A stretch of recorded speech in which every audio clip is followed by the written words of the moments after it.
¿Qué tal? ¿Hay energías para 2 horitas más o no? ¿O nada? De hecho, sí se puede, dos más. De hecho, ¿ya? De hecho. ¿Qué corresponde desarrollar esta octava semana? ¿Qué corresponde desarrollar? Ya ingresar a la edad moderna, muchachos, ya, a la edad moderna. ¿Qué es la edad moderna? ¿Qué es? La edad moderna es la tercera edad, de acuerdo a la división de quién, de don Cristóbal Keller. Antigua, media y ahora moderna es la tercera edad. Hay que empezar delimitando a la edad moderna. ¿Desde cuándo hasta cuándo es la edad moderna? Es desde la caída del Imperio Romano de Oriente hasta la Revolución Francesa. ¿Hasta ahí estamos bien? ¿Qué tal? ¿Puedo decir que Roma Oriente cae con toma de Constantinopla? Sí. ¿Puedo decir que la Revolución Francesa se inicia con la toma de la Bastilla? Sí. Es decir, la Edad Moderna se desarrolla desde la toma de Constantinopla hasta la toma de la Bastilla. Fácil de recordar. Fácil, ¿ya? Bien. ¿Qué sucede en la Edad Moderna, profesor? ¿Qué sucede? Lo que observamos en la Edad Moderna es que Europa se expandirá por el mundo, se expande. Por eso que se va a producir la invasión también acá al Tahuantinsuyo, pues muchachos, ¿ya? A eso se le conoce como, escuchamos, fuerte, a eso se le llama la expansión europea. Se le llama la expansión europea. Europa se expande por América, África, Asia, ¿ya? Por eso que llega acá al Tahuantinsuyo, llega. Bien, ¿durante qué siglos es esta expansión europea? 15, 16 y 17, ¿ya? 15, 16 y 17. Bien, pero nos interesa a nosotros los dos primeros siglos, 15 y 16. ¿Quiénes hicieron esta expansión en el siglo XV? ¿Quiénes? Los portugueses, ¿ya? Los portugueses. Portugal se va a convertir en un gran imperio, así como el Tahuantinsuyo, así. Vamos, ¿cuál era la capital del Tahuantinsuyo? Todo imperio tiene su capital, ¿cierto o no? Igual acá, el imperio portugués va a tener su capital. ¿Cuál es? Lisboa.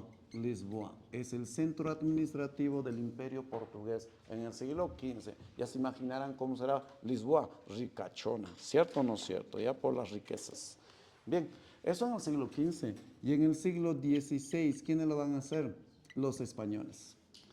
Hay que recordar, jovencitos, que España todavía no es un reino liberado, no es un reino unificado todavía. ¿Por qué?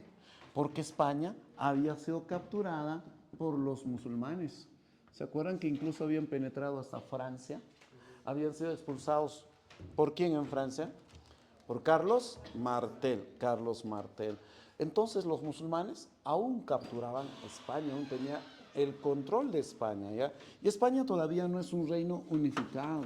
España está conformado por pequeños reinos, pequeños reinos. Dos de esos reinos van a ser una coalición, Castilla y Aragón. ¿Cómo hicieron esa coalición? Con un matrimonio entre Fernando de Aragón e Isabel de Castilla, muchachos, ¿ya? Y esos dos reinos son los que van a impulsar esta expansión europea. Pero sobre todo, ¿qué reino la impulsará? Castilla, Castilla. Por eso que cuando España se expande, ¿qué lengua impondrá en todos los territorios? El castellano, ¿ya? Bien, entonces, sobre todo Castilla, Castilla, ¿ya? Portugal, 15 y España, siglo XVI. Bien. Profesor, entonces, es en esta época donde los europeos se expanden, así es, pero ¿por qué? ¿Por qué se expanden los europeos por el mundo? ¿Cuál es la razón? Hay muchas causas del por qué los europeos se van a expandir por el mundo. Hay muchas razones. Una de las razones que los empuja a los europeos a expandirse ocurre, ocurre este año, ocurre en el año de 1415. 1415. ¿Qué sucede en este año? ¿Qué sucede? En este año se va a fundar una escuela, se funda una escuela, la Escuela Náutica de Sagres, muchachos, ¿ya? La Escuela Náutica de Sagres, fundada por el príncipe de Portugal, don Enrique el Navegante. Don Enrique el Navegante. Enrique el Navegante. ¿Cómo es eso? Explico. La Escuela Náutica de Sagres era una reunión de ancianos dedicados a la navegación, reunidos pero en Portugal, en un puerto de Portugal llamado Sagres, ¿ya? Así empieza. Ancianos compartiendo sus experiencias, ¿ya? Imagínate a tu profesor de biología, a tu profesor de álgebra reunirse, ¿qué tal? ¿Se obtendría buenas experiencias o no? Así estos marineros se reunían y con el tiempo se convirtió en una verdadera escuela, una especie de universidad llamada Escuela Náutica de Sagres. ¿A quién le pertenece? A los portugueses. ¿Quién construye esta escuela? Es don Enrique el Navegante, muchachos, ¿ya? Enrique el Navegante es el hermano menor del rey Juan, es el hermano menor. Y a los hermanos menores antes se le llamaban infantes, por eso él es un infante, muchachos, ¿eh? Infante. Hoy en día se le llama infantes a los niños, ¿cierto o no? Pero antes solamente al hermano menor del rey. Enrique el Navegante da el dinero para hacer esta escuela náutica de Sagres. Por lo tanto, Enrique el Navegante se convierte en el mecena de estas exploraciones. ¿Qué es un mecena? ¿Se acuerdan qué era un mecena? Eran los financistas, acuérdense, los que dan el dinero, ¿cierto o no es cierto? Ya son los mecenas. Por lo tanto, ¿quién es el mecena de esta era de exploraciones? Don Enrique el Navegante. Entonces, es una escuela. ¿Qué cosas se enseña en esta escuela? Todo lo que debes de saber como un futuro marinero. Por ejemplo, te enseñaban a observar esto. La brújula. ¿Para qué sirve la brújula? Para la orientación. Sin esto te pierdes, pues en el océano te pierdes. También te enseñan a utilizar el astrolabio. ¿Qué es el astrolabio? El astrolabio es una joya de las matemáticas, muchachos, ¿ya? Esta máquina, en base a cálculos matemáticos, ¿cómo será eso? Pero en base a cálculos matemáticos, calcula la distancia de las costas con los astros. Es un cálculo, ya calcula y te avisa este astrolabio si te alejas demasiado de las costas. Te avisa si te alejas demasiado para que no te pierdas. El astrolabio. También aquí en la Escuela Náutica de Sagres, pues se enseñan las nuevas tecnologías de la navegación, como las nuevas embarcaciones, las carabelas y las naos, muchachos, ¿ya? Son embarcaciones más resistentes, con corazas más gruesas, más resistentes, con velas más fáciles de maniobrar, ¿ya? Bien, entonces, ¿qué se está haciendo? En la Escuela Náutica de Sagres se está enseñando las artes de la navegación, muchachos. Uno de los estudiantes, escuchamos, uno de los estudiantes de esta Escuela Náutica de Sagres va a ser el mismísimo Cristóbal Colón, pues, muchachos, ¿ya? Bien, entonces, ¿quiénes están iniciando estas exploraciones? Son los portugueses. Y de hecho ellos van a empezar a buscar este lugar Acacito, empezaron a descubrir lugares nuevos. Entonces, ¿quién está iniciando esta época de exploración? Los portugueses, con la escuela financiada por don Enrique el Navegante. Pero estos hallazgos y esta expansión era lenta, era lenta. ¿Cuál es la causa que acelera a estos descubrimientos geográficos? ¿Cuál es la causa que la acelera esta expansión europea? La causa que la acelera sucede en el año de 1453. ¿Qué pasa este año? Se produce la captura de Constantinopla. Se produce la captura de Constantinopla. Constantinopla. Vamos, Constantinopla, capital de qué imperio? Bizantino. ¿Puedo llamarlo Imperio Romano de Oriente? Sí. Vamos. Los turcos otomanos capturan Constantinopla y no solamente Constantinopla, sino también capturarán al imperio, capturarán el Mediterráneo Oriental y todas estas zonas comerciales también la capturan. Vamos, Constantinopla ha sido capturada por los turcos otomanos. ¿Y eso qué tiene que ver, profesor? Es que ahora Europa ya no va a poder llegar ¿a dónde? A Oriente. Recuerden que Constantinopla es un puente comercial, es un nexo, es un puente comercial. ¿Entre qué continentes?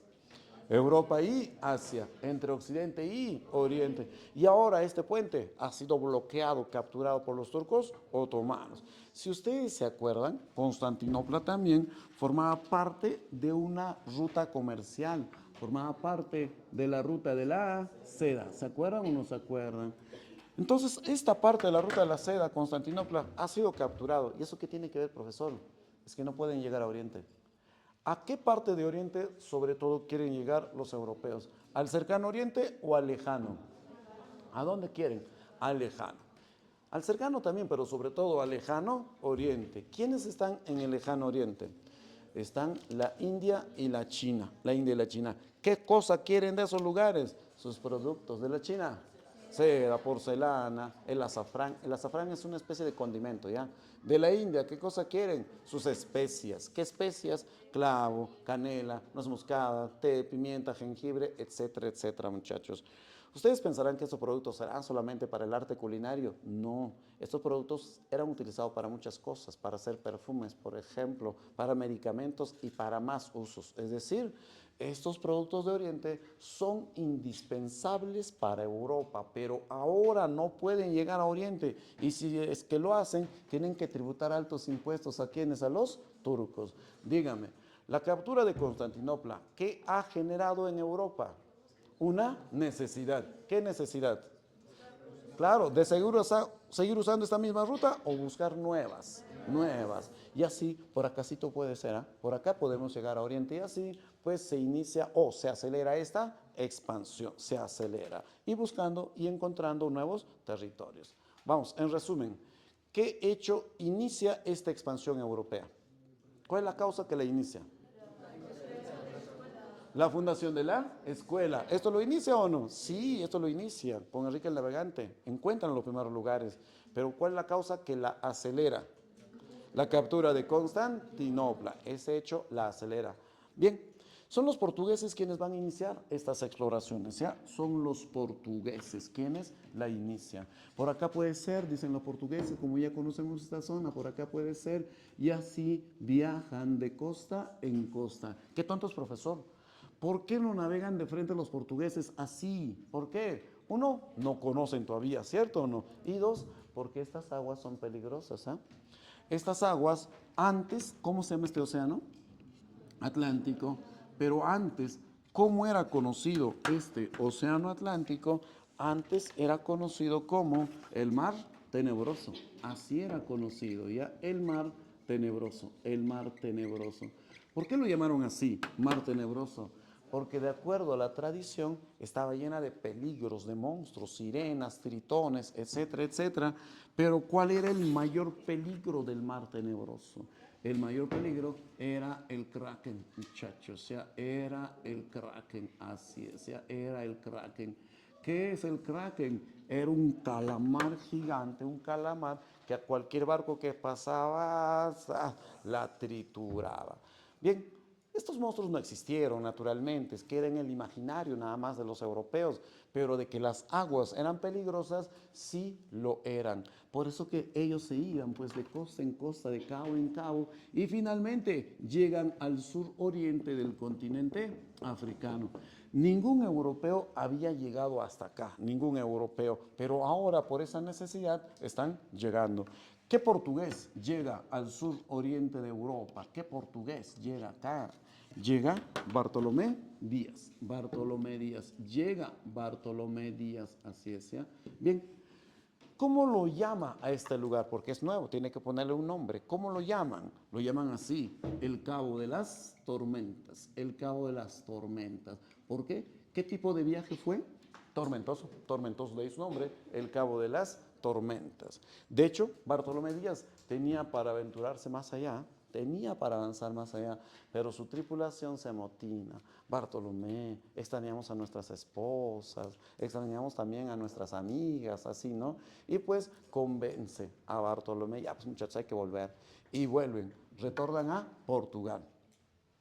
Pero con el tiempo los portugueses, pues se dieron cuenta que desde acá podían llegar a Oriente, hacer una escala a la India y basta que lleguen a la India, ya van a estar ya en Oriente.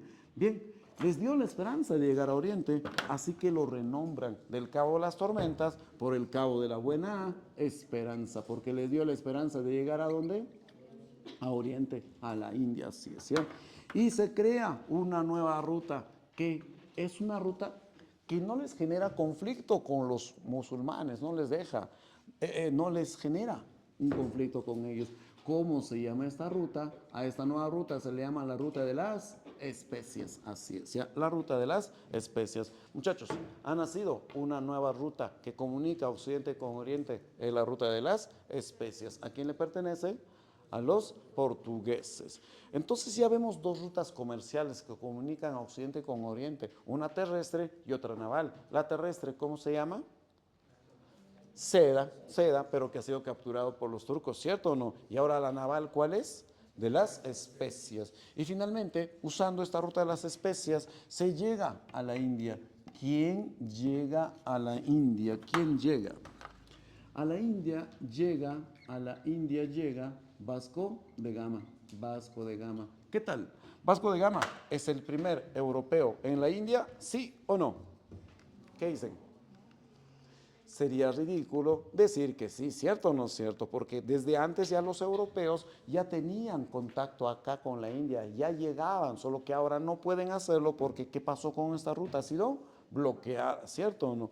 Uno de los primeros en llegar, europeos, en llegar a la India era el mismísimo Alejandro Magno, ¿se acuerdan o no se acuerdan?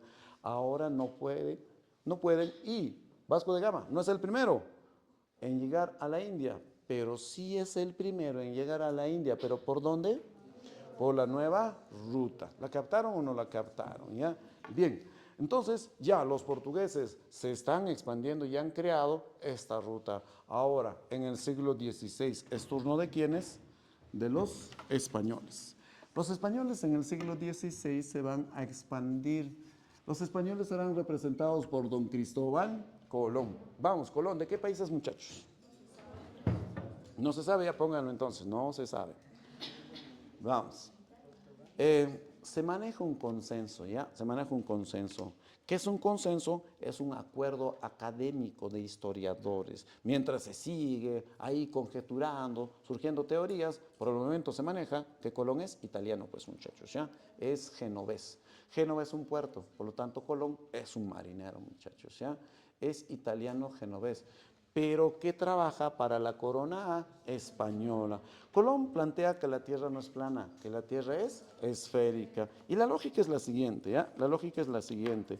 Si la Tierra es esférica, ¿qué tal si yo viajo en línea recta? ¿Qué tal? ¿Al final volveré al mismo punto o no? Sí, esa es la lógica, pues, ¿ya? Entonces Colón sugiere lo siguiente. Si no podemos llegar nosotros los occidentales allá a Oriente, porque Constantinopla ha sido capturado, llegaremos a Oriente, pero ¿por dónde? Por Occidente. Quería darle la vuelta, llegar a Catay, a Japón, a la China y luego a la India. ¿Qué tal? ¿Buena idea de Colón o no? Pero no concluye ese proyecto, porque Colón choca, colisiona ¿con qué continente? América. Entonces, ya sabemos cuáles son esas dos rutas diseñadas por Portugal y España, ¿ya? La ruta diseñada por Portugal, ¿cuál es? Especias. ¿Por las costas de qué continente? África. Y ahora la ruta de los españoles es llegar a Oriente, ¿por dónde? Occidente. Pero esta no concluye, ¿ya? Colón choca con América. Vamos, Colón es el primer europeo en llegar a América. ¿Quiénes son los primeros en llegar a América? Los primeros en llegar a América son los vikingos. ¿Con qué vikingo? Con Leif Erikson, ¿ya? Con Leif Erikson, que no deben confundirse con Eric el Rojo. ¿Quién es Eric el Rojo? Es su padre, ¿ya? Cuando los vikingos se hacen ancianitos, su cabello se torna más rojo, ¿ya? Y es viejito, ¿ya? Eric el Rojo se queda en su casa con su bastoncito, ¿ya? Quien sí llega acá a América es Leif Erikson. ¿Qué tal? Colón entonces, ¿qué hace con América? ¿La descubre o la redescubre? La redescubre. Pero Colón muere pensando que había llegado ¿a dónde? A la India. Entonces, ¿quién es el que se da cuenta que era un continente nuevo? Américo Vespucio. Américo Vespucio, muchachos, es un cartógrafo. Y este es experto en los mapas de Oriente, es experto. Y cuando revisa los trazos hechos por Colón, él se da cuenta que no es Oriente. A donde ha llegado Colón es un nuevo mundo, dice muchachos Américo Vespucio. Y con el tiempo le creen. Incluso era amigo de Da Vinci, muchachos, de Da Vinci lo creía. ¿Y Da Vinci qué decía? Es el mundo de Américo, descubierto por Américo. Él se da cuenta que es un continente nuevo. Y con el tiempo, cuando confirman que es un continente nuevo, ¿cómo lo llaman a estas tierras? El mundo de América, la América. A ver si la captaron. Vamos. Primeros europeos en América. ¿Qué? Vikingos. ¿Con quién? Leif Erikson. Vamos, la redescubre. Cristóbal Colón. Y el descubrimiento intelectual, Américo Vespucio, muchachos, ¿ya? Y así inician Portugal y España esta competencia, esta carrera por encontrar nuevos territorios. ¿Qué pasaría si estos siguen en esa misma competencia? ¿Qué puede pasar en Europa entre esos dos? Una guerra. Y los europeos no quieren más guerras, los europeos. Así que el Papa de sus tiempos convoca a las autoridades tanto de Portugal y España, y para el año de 1494 se firma un tratado entre estos dos. ¿Cómo se llama ese tratado? El Tratado de Tordesillas. El Tratado de Tordesillas. ¿Qué tal? ¿Ya tenemos tinta ya? ¿Ya tenemos? A ver, que nos tengo una recargadita, señorita. Páselo atrás, por favor. Atrás, atrás. ¿Ya? El Tratado de Tordesillas, que nos lo recarguen. El Tratado de Tordesillas, ¿ya? De Tordesillas. Vamos. Con el Tratado de Tordesillas, ¿qué hace el Papa? El Papa traza una línea imaginaria. Traza una línea imaginaria. Esta línea imaginaria. Y a partir de esta línea imaginaria, pues de esta línea a Occidente, ¿a quién se la da? A los españoles. Y de esta línea a Oriente, ¿a quién le da? A portugueses. Bien. ¿Qué es el Tratado de Tordesillas? Escúchame bien. El Tratado de Tordesillas es el primer reparto del mundo. ¿Qué tal? ¿Habrá un segundo y un tercero? Sí, este es el primer reparto del mundo. Los europeos se repartieron el mundo. Vamos, ¿a quién benefició más el Tratado de Tordesillas? ¿A España o Portugal? A España. ¿Por qué? Si es la mitad. ¿Mm? ¿Saben por qué benefició más a España? Por los metales preciosos, ¿ya? Aquí en América hay más metales preciosos, pues, ¿ya? Pero Portugal, que ni se queje. ¿Por qué? Porque a Portugal, ¿qué territorio le ha correspondido? Brasil y sus riquezas. A Portugal le ha correspondido el control de este océano. ¿Qué océano? Atlántico. A Portugal también le ha correspondido lo que es la ruta de las especias. Por lo tanto, Portugal, que ni se queje. Algo mejor, ¿quién ha quedado? España, por los metales preciosos. De hecho, los españoles van a hacer más exploraciones, ¿eh? Más exploraciones hacen los españoles. Así que los españoles van a hacer un proyecto, van a financiar el primer viaje de circunnavegación. Realizan ese primer viaje de circunnavegación. ¿Qué reino la financia? España. España. ¿Quiénes dirigen este primer viaje de circunnavegación? Hernando de Magallanes y Sebastián Elcano. Sebastián Elcano, muchachos. Vamos, ¿qué reino lo está financiando? España. Magallanes, ¿de dónde es? Portugués, él la dirige. ¿Y Elcano de dónde es? Español. Es el segundo al mando. Gracias. Es el segundo al mando. ¿Por qué un portugués está dirigiendo un proyecto español? ¿Por qué? Y un español está segundo al mando. ¿Por qué? ¿Los españoles no saben navegar? ¿Cuál es la razón? A ver, mientras lo piensas. Muchachos, si yo les pregunto, ¿cuál es el objetivo del primer viaje de circunnavegación? Es demostrar la esfericidad de la Tierra. Mentira. Ese no es el objetivo, muchachos, ¿ya? Veamos, si se dan cuenta, enhorabuena, ¿ya? ¿Quién es Magallanes? Este portugués es un cartógrafo, este Magallanes, ¿ya? Y en su cabecita, como experto que era en cartografía, piensa lo siguiente, que se puede llegar al país de las especias, que es la India, ¿ya? Al país de las especias, pero por otra ruta distinta a la de las especias. ¿Por dónde? Por acá, por el Océano Atlántico. Por eso que cuando Magallanes viaja, llega al sur de América, de Sudamérica, encuentra un pequeño estrechito. ¿Cómo lo llamarán ese estrecho? ¿De Berín o Magallanes? Magallanes, porque Magallanes atraviesa por acá, pues, muchachos, ¿ya? Bien, su objetivo de Magallanes era llegar al país de las especias, pero por acá. Pero él pensaba que era más rápido, era más corto y podría hacerlo más rápido. Y este proyecto se la vende al rey de Portugal. Tengo una nueva ruta para llegar al país de las especias. De hecho, vamos a llegar a nuevos lugares y te va a pertenecer a ti.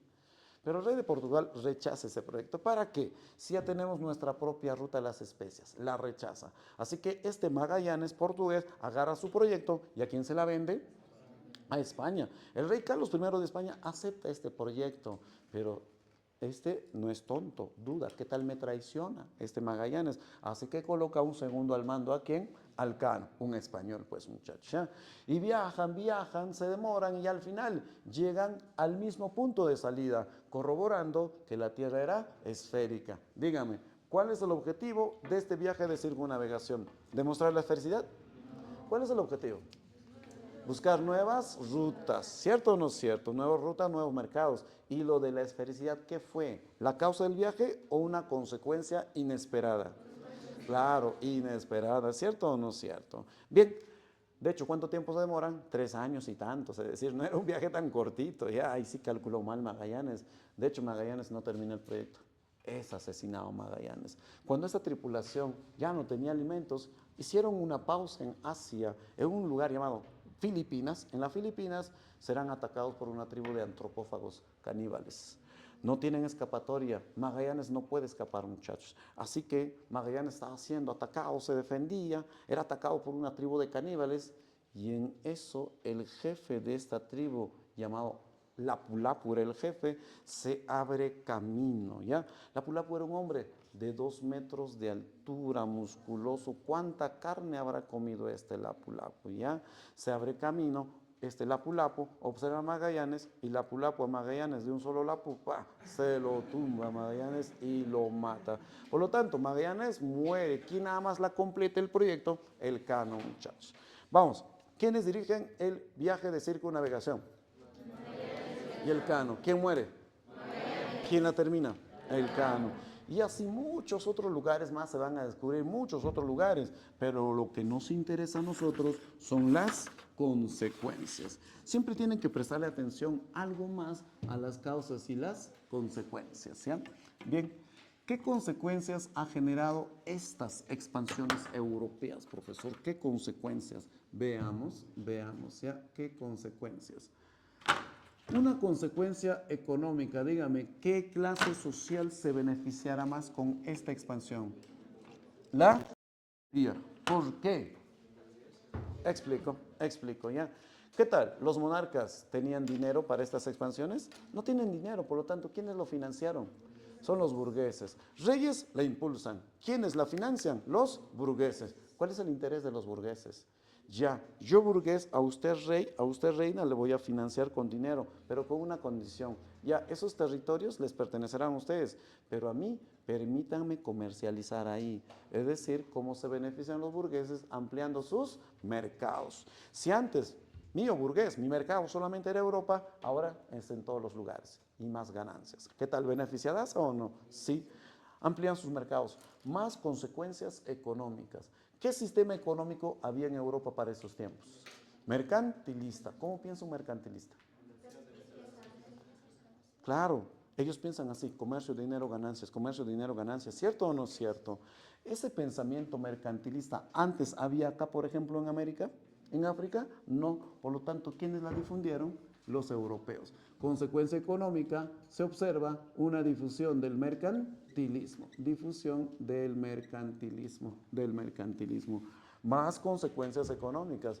¿Qué pasa si ustedes son reyes de Portugal, por ejemplo, y Brasil les pertenece a ustedes? ¿Cómo sacarían provecho de Brasil? ¿Qué tal? ¿Permitirían que otros reinos exploten sus riquezas? No. ¿Para quién nada más va a ser?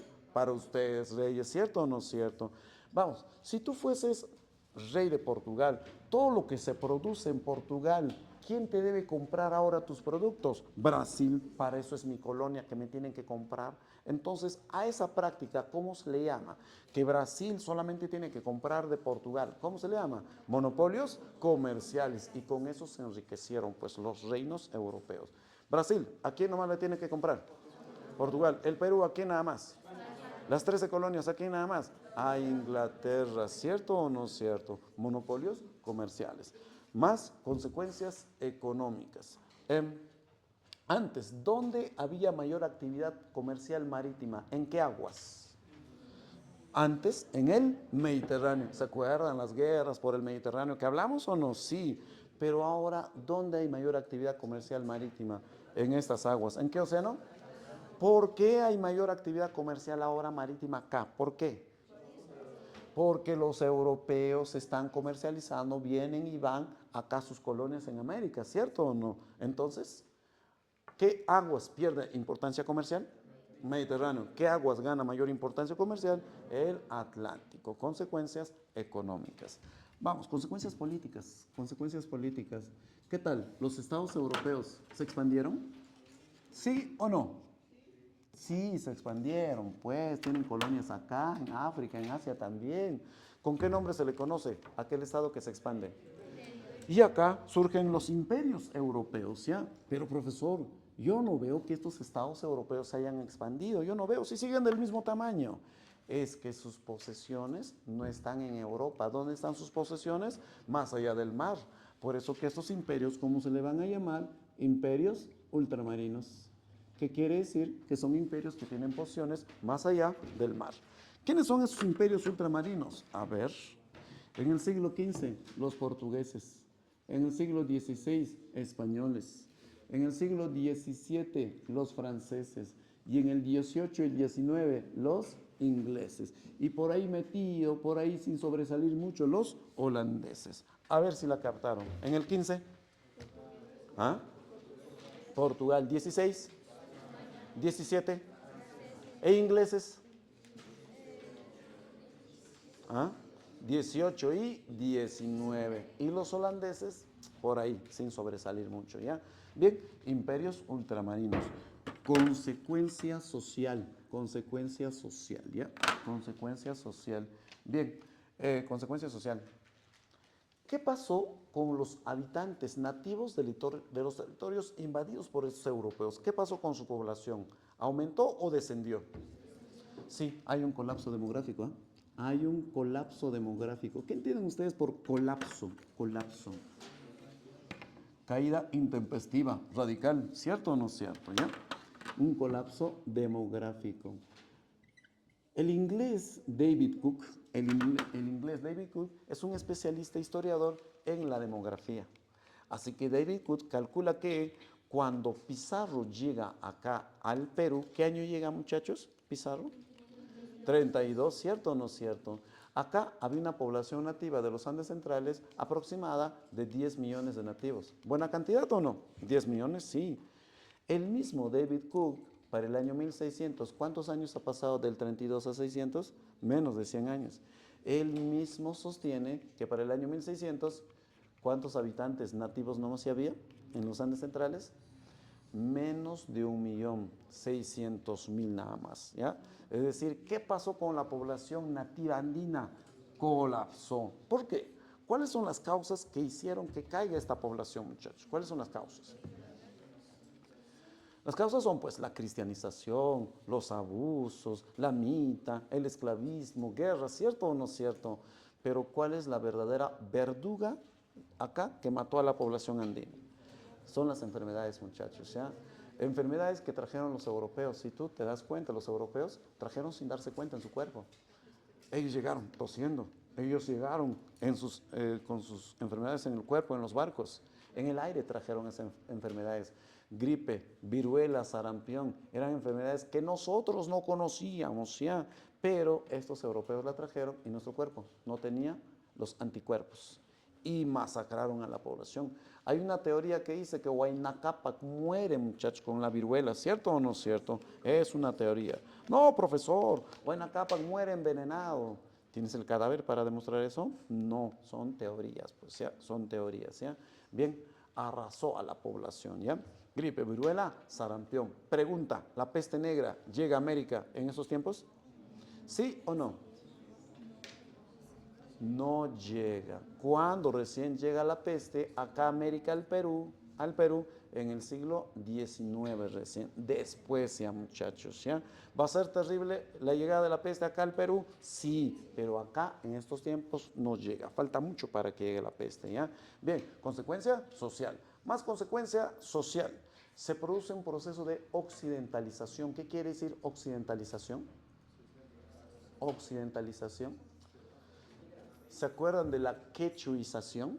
Es el proceso de imposición de la cultura quechua a los pueblos sometidos, ¿cierto o no? ¿Se acuerdan del proceso de helenización? Es el proceso de imposición griega helena a los pueblos sometidos. Romanización, lo mismo, proceso de imposición de la cultura romana a los pueblos sometidos. ¿Y qué entienden por occidentalización?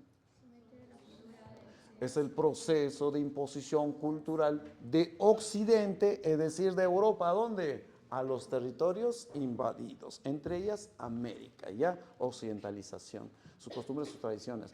Es decir, se va a dar un proceso de mestizaje biológico y cultural. ¿Qué entienden por mestizaje biológico?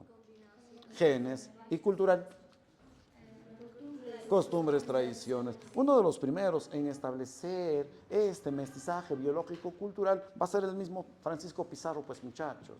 Francisco Pizarro se casa con la hermanita del Inca. ¿Cómo se llama su hermanita?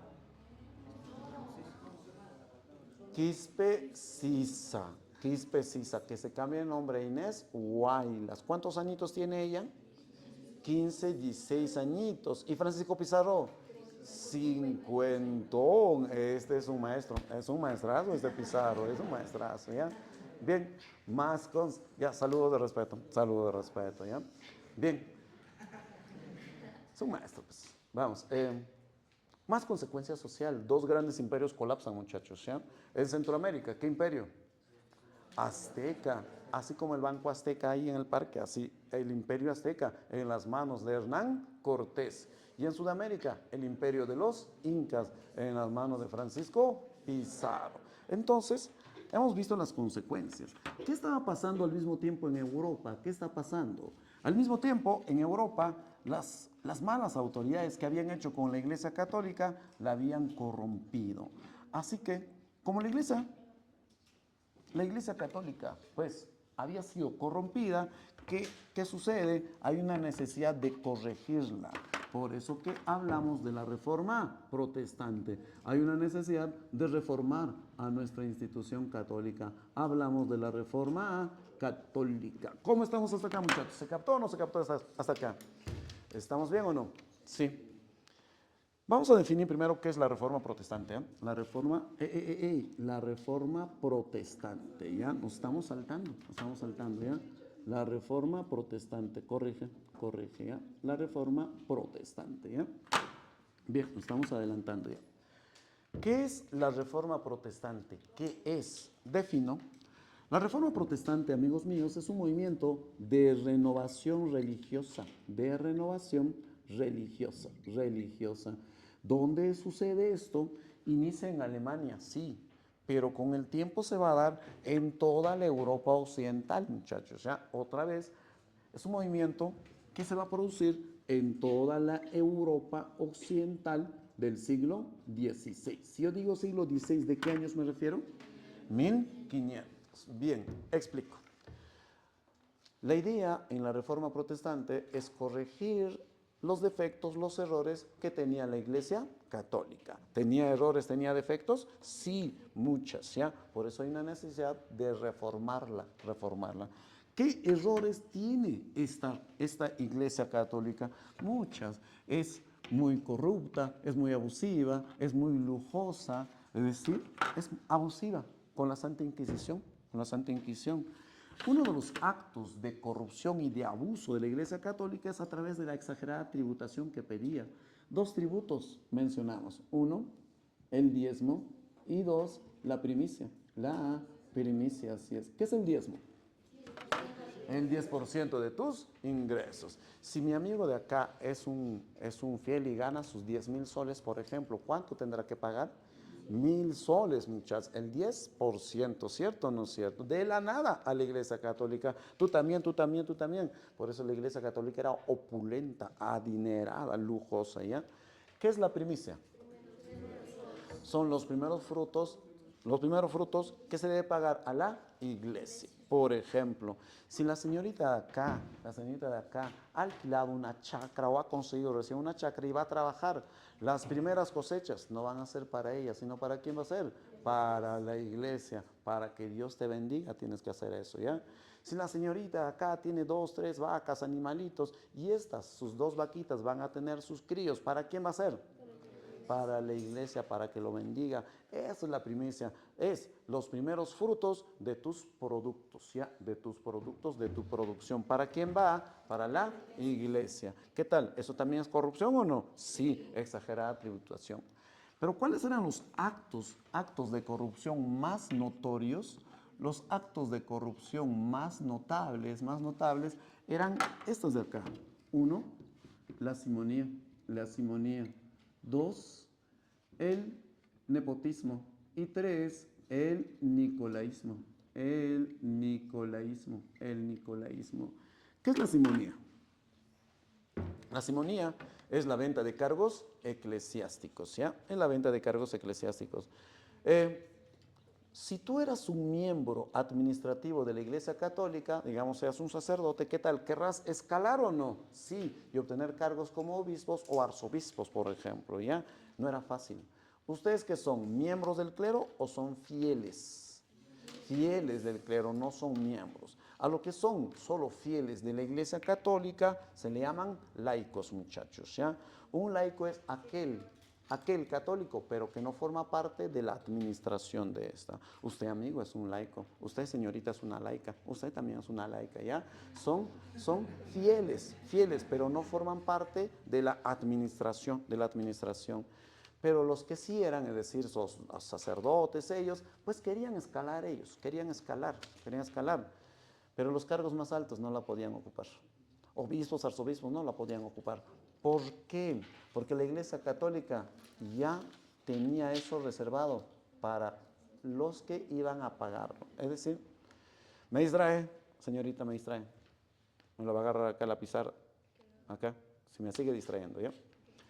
Bien.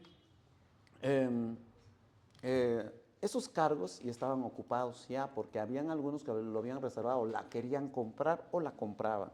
A esa venta de cargos eclesiásticos, ¿cómo se le llama? La simonía, ¿ya? La simonía. ¿Es corrupción o no? Sí, de hecho. ¿Qué es el nepotismo?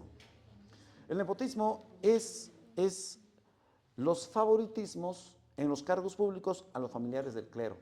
Por ejemplo, imaginemos que yo sea un poderoso arzobispo de Huamanga, muchachos, ¿ya? Y este muchacho de acá es mi sobrino de acá. Y este muchacho de acá es un profesional. Digamos, él ya el año pasado se ha titulado, este año está haciendo su maestría en la San Cristóbal, y ambos se presenten a un cargo ahorita en el gobierno regional. Ambos se presenten. ¿A quién contratarán? ¿Al profesional o a mi sobrino? A eso se le llama nepotismo. ¿Qué es el nepotismo? Favoritismos en los cargos públicos a los familiares del clero. ¿Qué tal? ¿También es corrupción o no? Sí. Más actos de corrupción, por ejemplo, el nicolaísmo. ¿Qué es el nicolaísmo? Es el incumplimiento al voto de castidad. Es decir, si tú eres un miembro del clero, es decir, un administrativo, pues ustedes tenían que hacer un juramento de castidad. No podían tener esposos, esposas, hijos, hijas, no podían tener. Ustedes que son fieles, no hay problema, pueden casarse, tener hijos, pero un miembro del clero no puede. Pero habían algunos sacerdotes que se salían con las suyas, Por ejemplo, imaginemos que yo sea un sacerdote de Carmen Alto, ¿ya? De Carmen Alto. Y yo pues me salía con las mías, por ejemplo, habían algunas señoritas, digamos, que me atraían y yo me salía con las mías señoritas. Y estamos en agosto, vienen las lluvias y yo me siento muy solo en mi parroquia. No sé si ustedes me pueden acompañar. Dios se los va a agradecer seguramente. Usted me puede acompañar los lunes, usted los martes, los miércoles, incluso ponía horario. ¿Qué tal? ¿Eso es nicolaísmo o no? Sí. Incumplimiento al voto de castidad. ¿También es corrupción? Sí. Dar algo a cambio de otro es corrupción, pues, muchachos, ¿ya? Entonces, esos actos de corrupción eran más notorios. ¿Causas para corregir a la iglesia? Sí, son causas, ¿ya? Mencionamos más causas. Entre las otras causas mencionamos la rivalidad que existía entre el Estado y la Iglesia. Profesor, rivalidad, no que se querían. Antes sí se querían, Estado e Iglesia en la Edad Media, pero ahora no. ¿Por qué hay una rivalidad? Veamos. ¿Se acuerdan que los reyes se habían recuperado poder sobre sus tierras? ¿Se acuerdan? Sobre los señores feudales. Formación de estados nacionales, retorno a la monarquía. ¿Se acuerdan o no se acuerdan? Sí, ya recuperaron poder sobre los señores feudales, pero no sobre la señora feudal. ¿Quién era la señora feudal? Era la iglesia. Y la iglesia, el papado, aún tenía tierras en estos reinos, aún tenía tierras. ¿Qué tal? ¿El rey ejercía poder en esas tierras? No, no ejercía poder.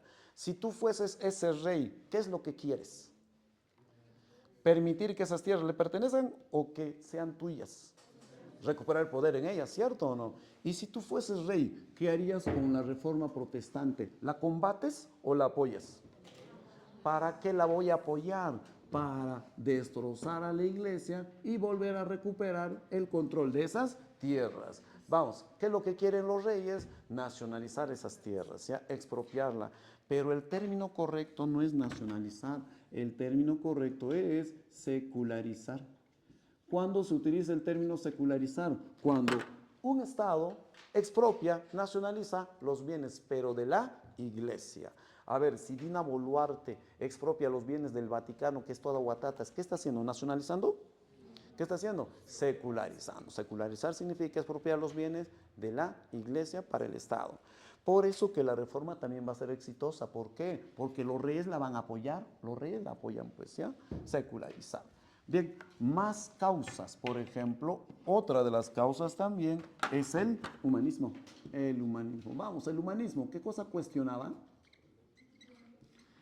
A la escolástica, ¿se acuerdan o no? Al pensamiento teocentrista. ¿Quién era el máximo representante del humanismo? Erasmo de Rotterdam. ¿Qué tal los humanistas? ¿Tienen una mente más crítica? Sí. ¿Más científica? Sí. ¿Y su máximo crítico representante quién es? Erasmo de Rotterdam. Bien, ¿quién recoge las ideas de Rotterdam? Yo les dije, Martín Lutero. Por lo tanto, los reformistas, ¿qué están obteniendo de los humanistas? ¿Las piedras o las ideas? ¿Qué tipo de causa es el humanismo para la reforma? ¿Una causa militar o intelectual? Intelectual ideológica. Entonces son causas también para la reforma. Los reformistas tienen una mente más crítica, aprendida de los humanistas, pues, ¿ya? Fíjense las causas. Sin embargo, ¿cuál es esa causa que es el colmo ya? ¿Cuál es esa causa que sirve de detonante desencadenante? ¿Cuál es esa causa? Veamos. La detonante para la reforma protestante, la detonante es la venta de las indulgencias. ¿Ya? La detonante es la venta de las indulgencias, Bien, ¿qué es una indulgencia? ¿Qué es?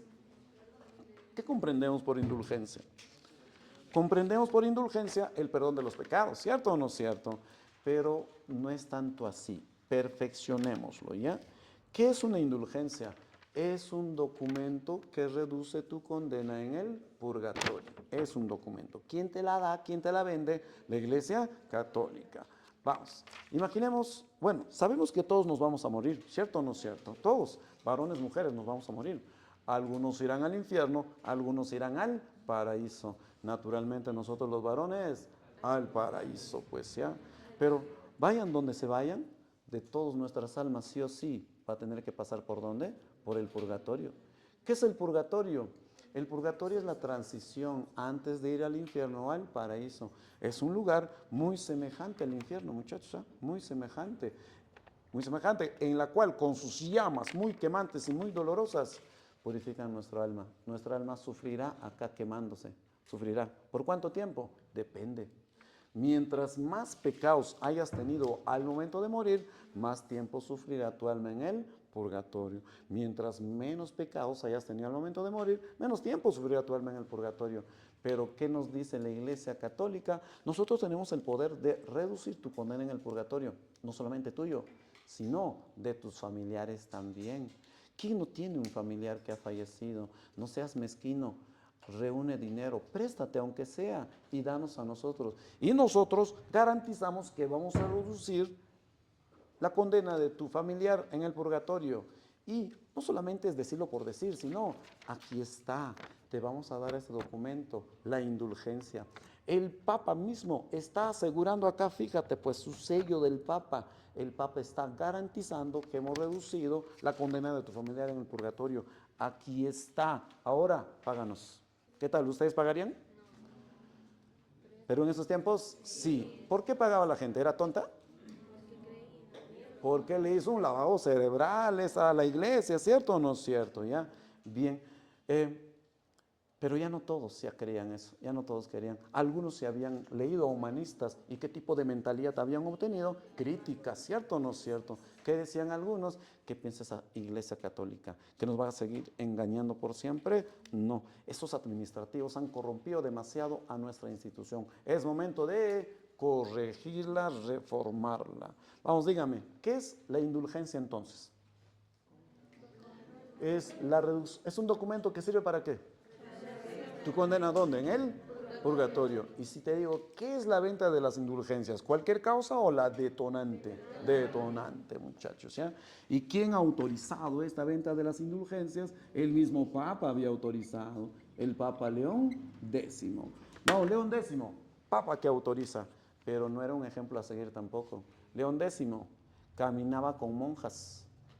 Pero eso que tiene que ver, profesor, todos los papas tienen que ser ayudados por las monjas, pues no eran cualquier monjas, eran sus amantes, muchachos, ¿ya? ¿Qué tal? ¿Es un ejemplo a seguir? No, claro que no, muchachos, ¿ya? Claro que no, no es un ejemplo a seguir, ¿ya? Vamos, ¿ya? Entonces León X, el papa que autoriza, el papa que autoriza la venta de las indulgencias. Bien, bien, bien. ¿Quiénes son los representantes de la Reforma Protestante? Lutero, Calvino, pero falta todavía. ¿Quiénes son los que inician este movimiento? Los precursores de la Reforma Protestante son dos Juanes, muchachos, ¿ya? Son dos Juanes. ¿Quiénes son esos? Juan Wycliffe y Juan Hus, ¿ya? Wycliffe de Inglaterra y Hus de Checoslovaquia. ¿Quién es el primero? Wycliffe. ¿Y el sucesor de este quién es? Hus, muchachos, ¿ya? Es Hus. Bien, ¿qué cosas critican estos? Critican a la iglesia, su corrupción, critican todo. Es decir, ellos dan las primeras ideas, pautas para que vengan recién Lutero y todos ellos. Es decir, que son Wycliffe y Hus, precursores, iniciadores. Son los que abren el camino para que vengan recién los demás. Son los de las primeras ideas, ¿ya? Wycliffe es inglés y la iglesia lo persigue, pero felizmente la iglesia no lo mata, muchachos. Wycliffe se enferma y fallece. Es decir, se salva de la hoguera Wycliffe, ya se salva, pero la iglesia lo estaba buscando. Sin embargo, Hus no tiene esa suerte. Hus sí será capturado por la iglesia. La Santa Inquisición lo procesa. ¿Cuál es la máxima pena de la Santa Inquisición? La hoguera, ser quemado vivo. Qué terrible debe ser morir quemado vivo, muchachos, ¿ya? Qué terrible debe ser. Y mientras quemaban vivo a este Juan Hus, da un grito, ya, está bien, me estarán matando, sí, pero viene alguien, aquí no van a poder matar, quemar, al contrario, va a destrozar los pilares, las bases de la Iglesia Católica. Rían ahora, porque él los va a destrozar. De acá a 100 años viene ese. ¿De quién se referirá? Ya lo veremos, ya lo veremos. ¿Cuándo ejecutan En 1417. De 100 años dice viene, veremos pues, muchachos, ¿ya? ¿Qué son Wycliffe y Hus de la Reforma? ¿Representantes o precursores? Precursores, ¿ya? Pero ahora sí hablamos de los grandes representantes de la Reforma. Bien, ¿quién es el máximo representante? El máximo representante de la Reforma. ¿Quién es? Martín Lutero. Martín Lutero, muchachos. ¿Ya? Martín Lutero.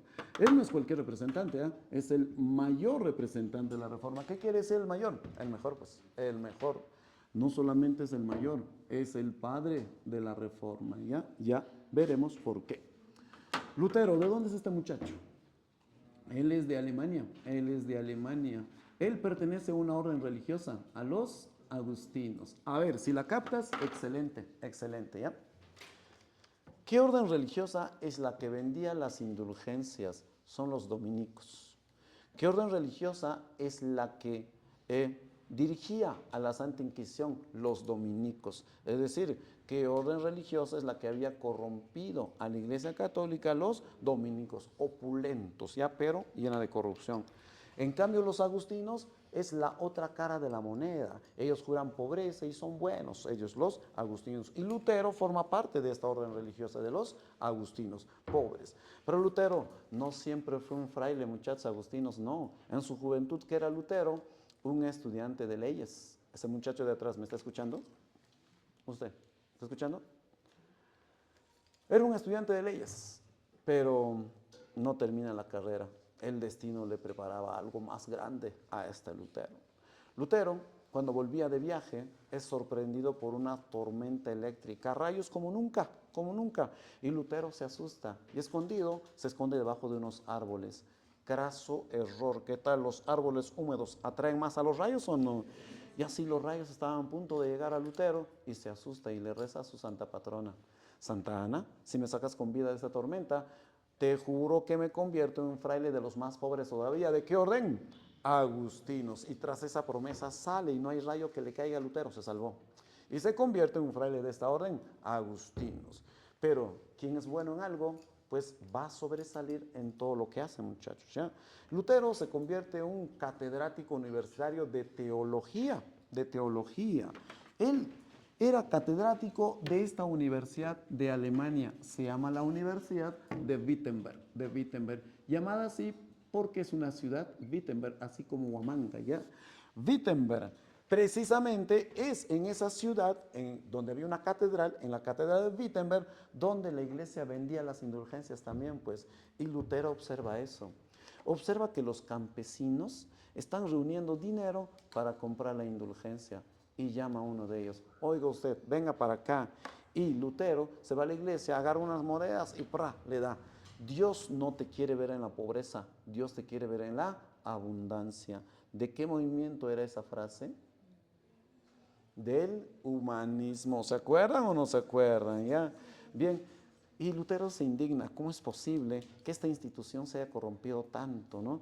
Cobrar dinero a los más pobres, quitarle las pocas monedas que tiene por un papelucho que no tiene ningún tipo de valor. Por lo tanto, Lutero se indigna y se ausenta por mucho tiempo. Pero con el tiempo reaparece. ¿Cuándo reaparece Lutero? Esta fecha, el 31 de octubre de 1517. Vamos, 31 de octubre, a nivel mundial, ¿qué se está conmemorando?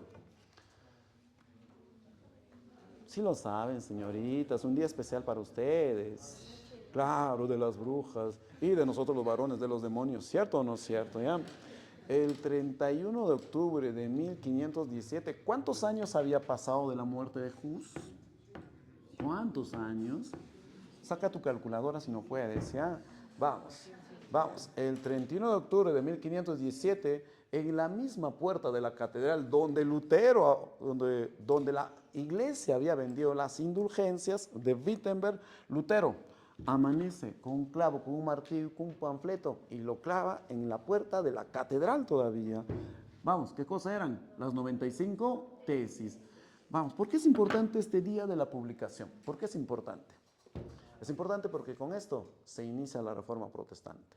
Como vieron que Lutero está cuestionando la iglesia, en otros lugares también cuestionan, en otros también. Es decir, ¿quién lo ha iniciado? Lutero. Por eso que es el padre de la Reforma. Él lo inicia, pues. ¿Qué son las 95 tesis, profesor? Son 95 cuestionamientos ¿a quién?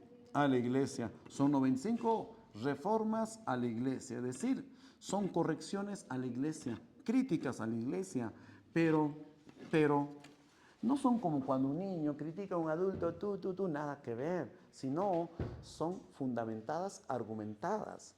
Cuando sean universitarios y van a sacar su título, ustedes van a hacer su tesis. Esa tesis la tienen que defender como argumentándola bien ante el jurado, la tienen que defender. Así, cada tesis de Lutero está muy bien fundamentada y argumentada. De ahí su nombre, 95 tesis. ¿Qué cosas cuestiona a la iglesia en las 95 tesis, profesor? Uno, cuestiona la venta de las indulgencias. ¿Cómo es posible que un Dios poderoso, dueño de todo el universo, quiere el dinero de la gente pobre todavía? La iglesia nos ha estado enseñando mal. Primera tesis, primer cuestionamiento. ¿Qué tal? ¿Tiene sentido lo que dice Lutero? Sí. Segunda tesis. Él rechaza la autoridad del Papa. Para Lutero el Papa no debe ser autoridad, no debe ser autoridad. Tercera tesis, rechaza la adoración de los santos. Es idolatría, sostiene Lutero. Cuarta tesis, rechaza la santidad de María. Nosotros rezamos a María como santa, ¿cierto o no es cierto? Para que una persona gane el título de santidad, ¿qué tiene que hacer? Ganárselo, haciendo algo extraordinario. ¿Qué de extraordinario hizo María? Nada, simplemente dio luz a Jesús. Eso lo pudo haber hecho cualquier mujer de su edad. María no es santa, no se lo ha ganado. De hecho, considera que María no es madre de Dios. ¿Cómo es posible que una mujer humana sea madre de un Dios todopoderoso, omnipotente? Es madre de Jesús, pero no de Dios. Hay que corregir. La iglesia nos ha estado enseñando mal. ¿Qué tal? ¿Está cuestionando por cuestionar o con fundamento? Fundamento, defendiéndola, ¿ya? Defendiéndola. ¿Qué más cuestiona este Lutero? Sugiere la libre interpretación de la Biblia. Tú sabes que la Biblia está llena de metáforas y parábolas. ¿Qué tal? ¿Es fácil o difícil de entenderla? Es difícil. ¿Quién es el único que puede interpretar esta Biblia? Es la Iglesia Católica. ¿Por qué? Porque está llena de teólogos, doctores, especialistas. Pues ya, tú no interpretes, no sirve lo que interpretas. Tú obedece lo que dice la Iglesia nada más. ¿Pero qué dice Lutero? Si Dios hubiera querido que solo la iglesia interprete la Biblia, entonces a cada uno de nosotros, ¿para qué nos ha dado la capacidad de razonar? Si nos ha dado la capacidad de razonar, es que Dios quiere que nosotros interpretemos la Biblia a como nosotros entendamos. Además, nosotros no entendemos la Biblia. ¿Por qué? Lo leen en la misa en latín, no entendemos latín. Queremos que se lea en un idioma nacional. ¿Qué quiere decir lectura de la Biblia en un idioma nacional? De acuerdo a la lengua de cada nación. Es decir, acá en el Perú, ¿en qué lengua debería leerse? En español, en Estados Unidos, en inglés. Es un ejemplo, ¿cierto o no? Idioma nacional. Vamos, ¿cuántos sacramentos tenemos nosotros? 7. ¿Pero qué dice Lutero? Rechaza, es mucho. Solo 2 sacramentos reconoce Lutero. ¿Cuáles son esos 2 sacramentos? El bautismo y la Eucaristía. A la Eucaristía, si tú quieres, lo puedes llamar la comunión. ¿Por qué reconoce estos 2 sacramentos? Bautismo, porque Jesucristo se bautiza, eso sí. Y la Eucaristía, porque en la última cena que hizo Jesús, compartió el vino y el pan. El pan es la Eucaristía, pues si tú quieres, lo puedes llamar la comunión. Bien, ¿cuántas tesis hemos mencionado? A ver, 1, la venta de las indulgencias, 2, al Papa, 3, santos, 4, María, 5, Biblia, 6, nacional, 7, sacramentos. Es decir, ¿cuántas tesis todavía nos falta? Más de 80 tesis todavía, ¿ya? Pero en resumen, ¿cuál es la idea central de Lutero en la 95 tesis? Te dice lo siguiente: no importa cuántas buenas obras hagas, eso no quiere decir que vas a salvar tu alma. La única manera de salvar tu alma es mediante la fe, mediante la fe. ¿Cómo es eso? La iglesia pues nos hacía creer que mientras más buenas obras hagamos, sobre todo con la iglesia, vamos a salvarnos. Sobre todo sé bueno con la iglesia, es buenas obras con la iglesia, págale diezmo, es una buena obra, va a salvar tu alma. Págale primicia, regálale tierras a la iglesia, eso va a salvar tu alma. ¿Pero qué dice Lutero? Para nada. Imaginemos que el profesor Walter sea un pecador saso, imaginemos, ¿ya? Y pues, como el profesor Walter sospecha que va a morir, sospecha, se va a ir a la iglesia de San Juan y le va a decir al señor párroco, quiero salvar mi alma, pero como he sido un pecador, quiero que la salves y a cambio de eso voy a hacer una buena obra con ustedes. Voy a construírtelo un campanario, voy a hacértelo un jardincito bonito y quiero que salves mi alma. ¿Qué tal? ¿Podrá salvar mi alma? No, y eso dice Lutero, no le des nada a la iglesia, ellos son humanos comunes y corrientes como nosotros, no tienen el poder de salvar nuestra alma. La única manera de salvar nuestra alma es mediante la fe pura y sincera ante nuestro Señor Jesucristo. ¿Qué tal? ¿Coinciden con el pensamiento de Lutero? Bastante, ¿cierto o no es cierto? ¿Ya? ¿A quién perjudica estas críticas de Lutero? ¿A quién? A la iglesia. ¿Qué va a perder? Credibilidad, poder, ¿cierto o no? ¿Quién debe solucionar esta cuestión de Lutero? Pues el rey de Alemania. ¿Quién estaba como rey de Alemania para sus tiempos? El rey Carlos V. Pero al mismo tiempo era conocido como Carlos I. Muchachos, en Alemania era conocido como Carlos V, pero al mismo tiempo era rey de España, conocido como Carlos I. Y al mismo tiempo, ¿se acuerdan del Tratado de Tordesillas? Le pertenecía más de la mitad del mundo a este Carlos V, Carlos I, y en su vanidad ha acuñado una frase, Carlos V, Carlos I, en mis dominios no se esconde el sol. ¿Qué quiere decir? Que mientras el sol alumbraba la tierra, siempre alumbraría tierras de Carlos V, era como el dueño de todo el mundo, pues sea vanidoso. Carlos V, Carlos I, convoca dos dietas, muchachos, ¿sí? ¿Qué es una dieta? Es una asamblea religiosa convocado por este rey. Dos dietas convoca. Convoca la dieta de Worms y convoca la dieta de Spira. Worms y Spira, así es. Vamos, ¿cuál es el objetivo de la dieta de Worms? ¿Cuál es su objetivo? Retractar a Lutero. ¿Qué significa retractar? Retractarse, ¿qué significa? Corregirse. Vamos, famoso por retractarse para salvar su vida. Galileo Galilei, ¿se acuerdan o no se acuerdan? ¿Qué tal? ¿Lo llegaron a retractar o no? Sí, lo obligaron a retractarse a Galileo. Querían hacer lo mismo con Lutero. Por eso que lo convocan a la ciudad de Worms, la convocan. Worms es una ciudad en Alemania, de ahí su nombre, dieta de Worms. Tienes que venir acá para que te retractes. Y Lutero va a Worms, pero ¿qué tal? ¿Se retracta? No se retracta, lo iban a condenar a muerte, pero lo salvan. Los jueces lo absuelven, muchachos. ¿Por qué? ¿Quiénes lo ayudan, profesor? Los príncipes nobles. ¿Cómo es eso? Bien, ¿se acuerdan de los antiguos señores feudales? ¿Se acuerdan o no? ¿Qué tal? ¿Perdieron poder sobre sus tierras o no? Sí, pero muchos conservaron la propiedad de sus tierras, pero poder no tenían, pero propiedad sí. Y así los tataranietos de esos señores feudales eran pues los príncipes nobles. Imaginemos, si yo fuese un príncipe noble, tendría mucho poder en Carmen Alto, por ejemplo, ¿ya? ¿Soy el dueño? Sí, pero el poder, ¿quién lo tiene acá? El rey y la iglesia. Ya no soy tan poderoso, pero tengo ciertos beneficios. A eso se le llaman príncipes nobles. Bien, esos príncipes nobles, ¿qué es lo que quieren? Quieren una nueva religión. ¿Para qué? A ver, ¿quiénes son los que ejercen poder todavía sobre los príncipes nobles? Tanto el rey y la iglesia. Y si optan por una nueva religión distinta a la católica, se van a desligar de la iglesia católica y solamente ahora tendrán que obedecer a quién? Al rey. Y poco a poco también pretendían desligarse del poder del rey. Pues, ¿ya? Es decir, ¿para qué están apoyando a Lutero? Para ganar mayor poder político sobre sus tierras, optando por esta religión. Y así reúnen dinero los príncipes nobles y le pagan a los jueces, y los jueces absuelven a Lutero, no lo condenan a la hoguera, solo lo expulsan nada más. Váyase, señor, no lo queremos acá, váyase, y lo expulsan. Vamos, ¿por qué es importante la dieta de Spira? Spira es importante porque acá la gente protesta, salen a la calle así como contra Dina Boluarte, así muchachos, ¿ya?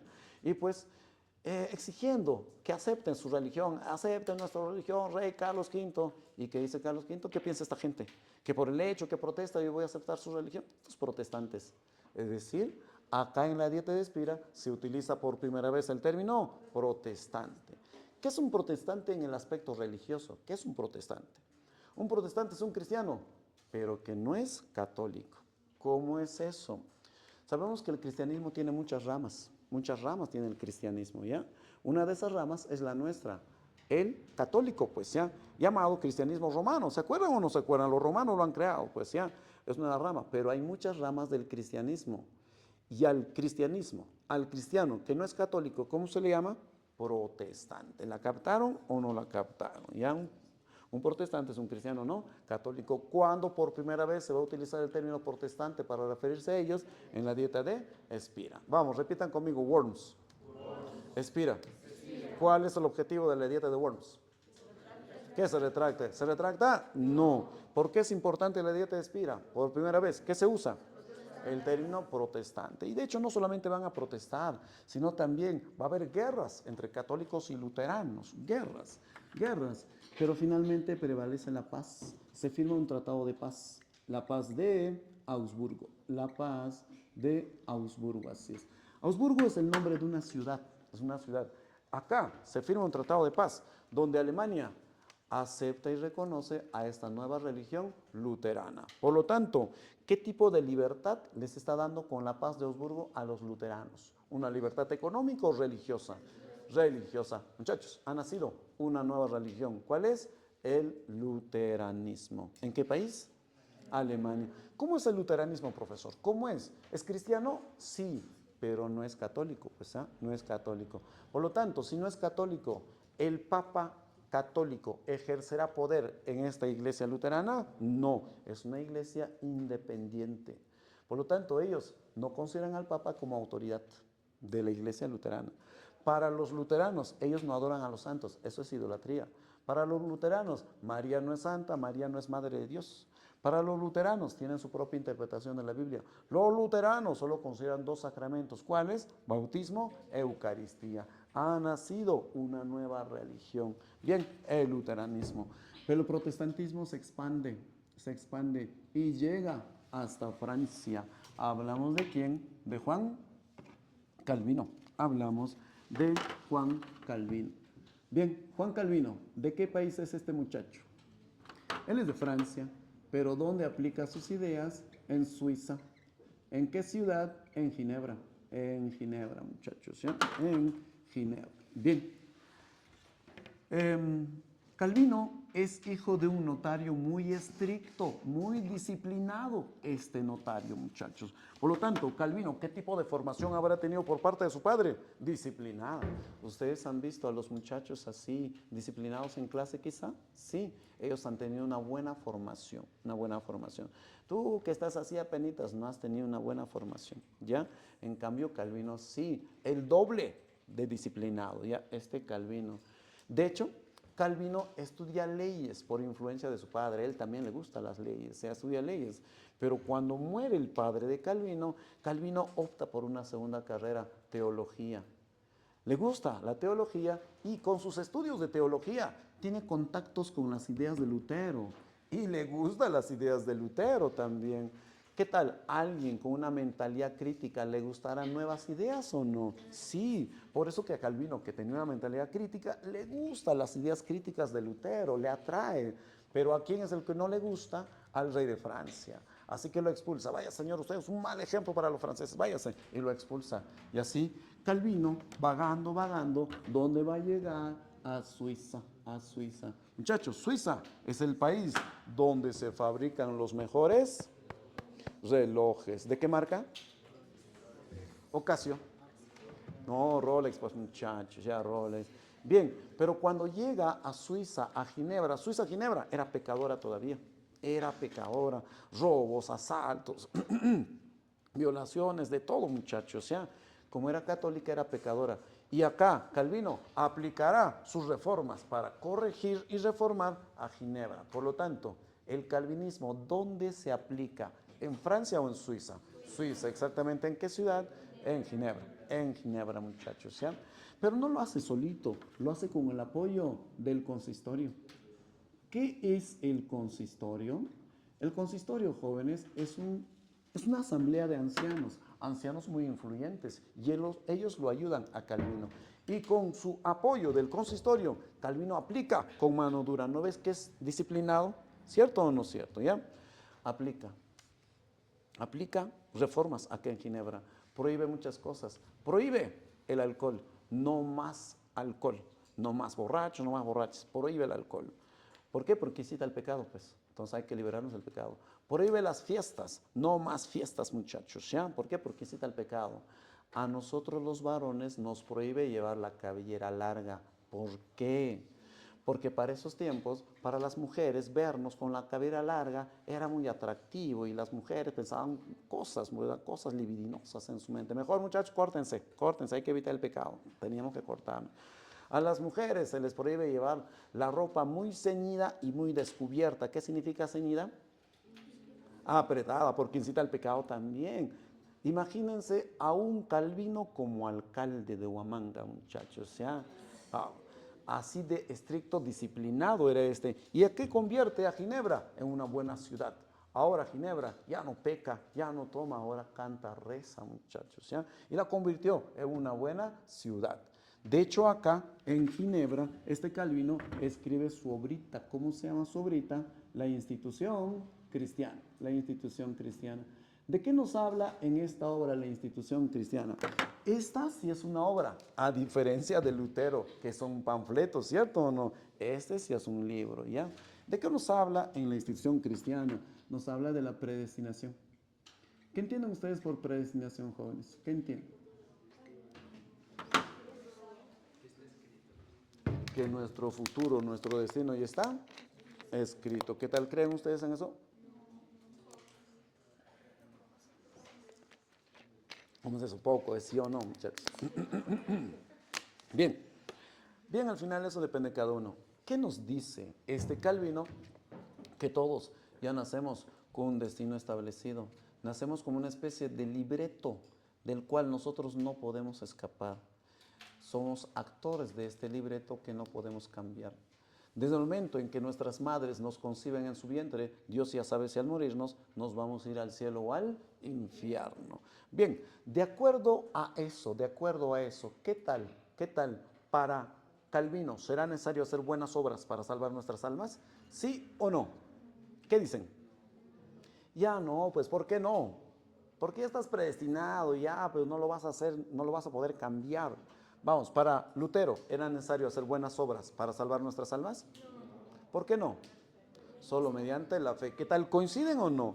¿Por qué coinciden? Porque Él influye en Él. De hecho, coinciden en muchas cosas. Coinciden también en su rechazo al Papa, en la adoración a los santos, en la santidad de María. Rechazan siete sacramentos, solo dos nada más. Coinciden en muchas cosas.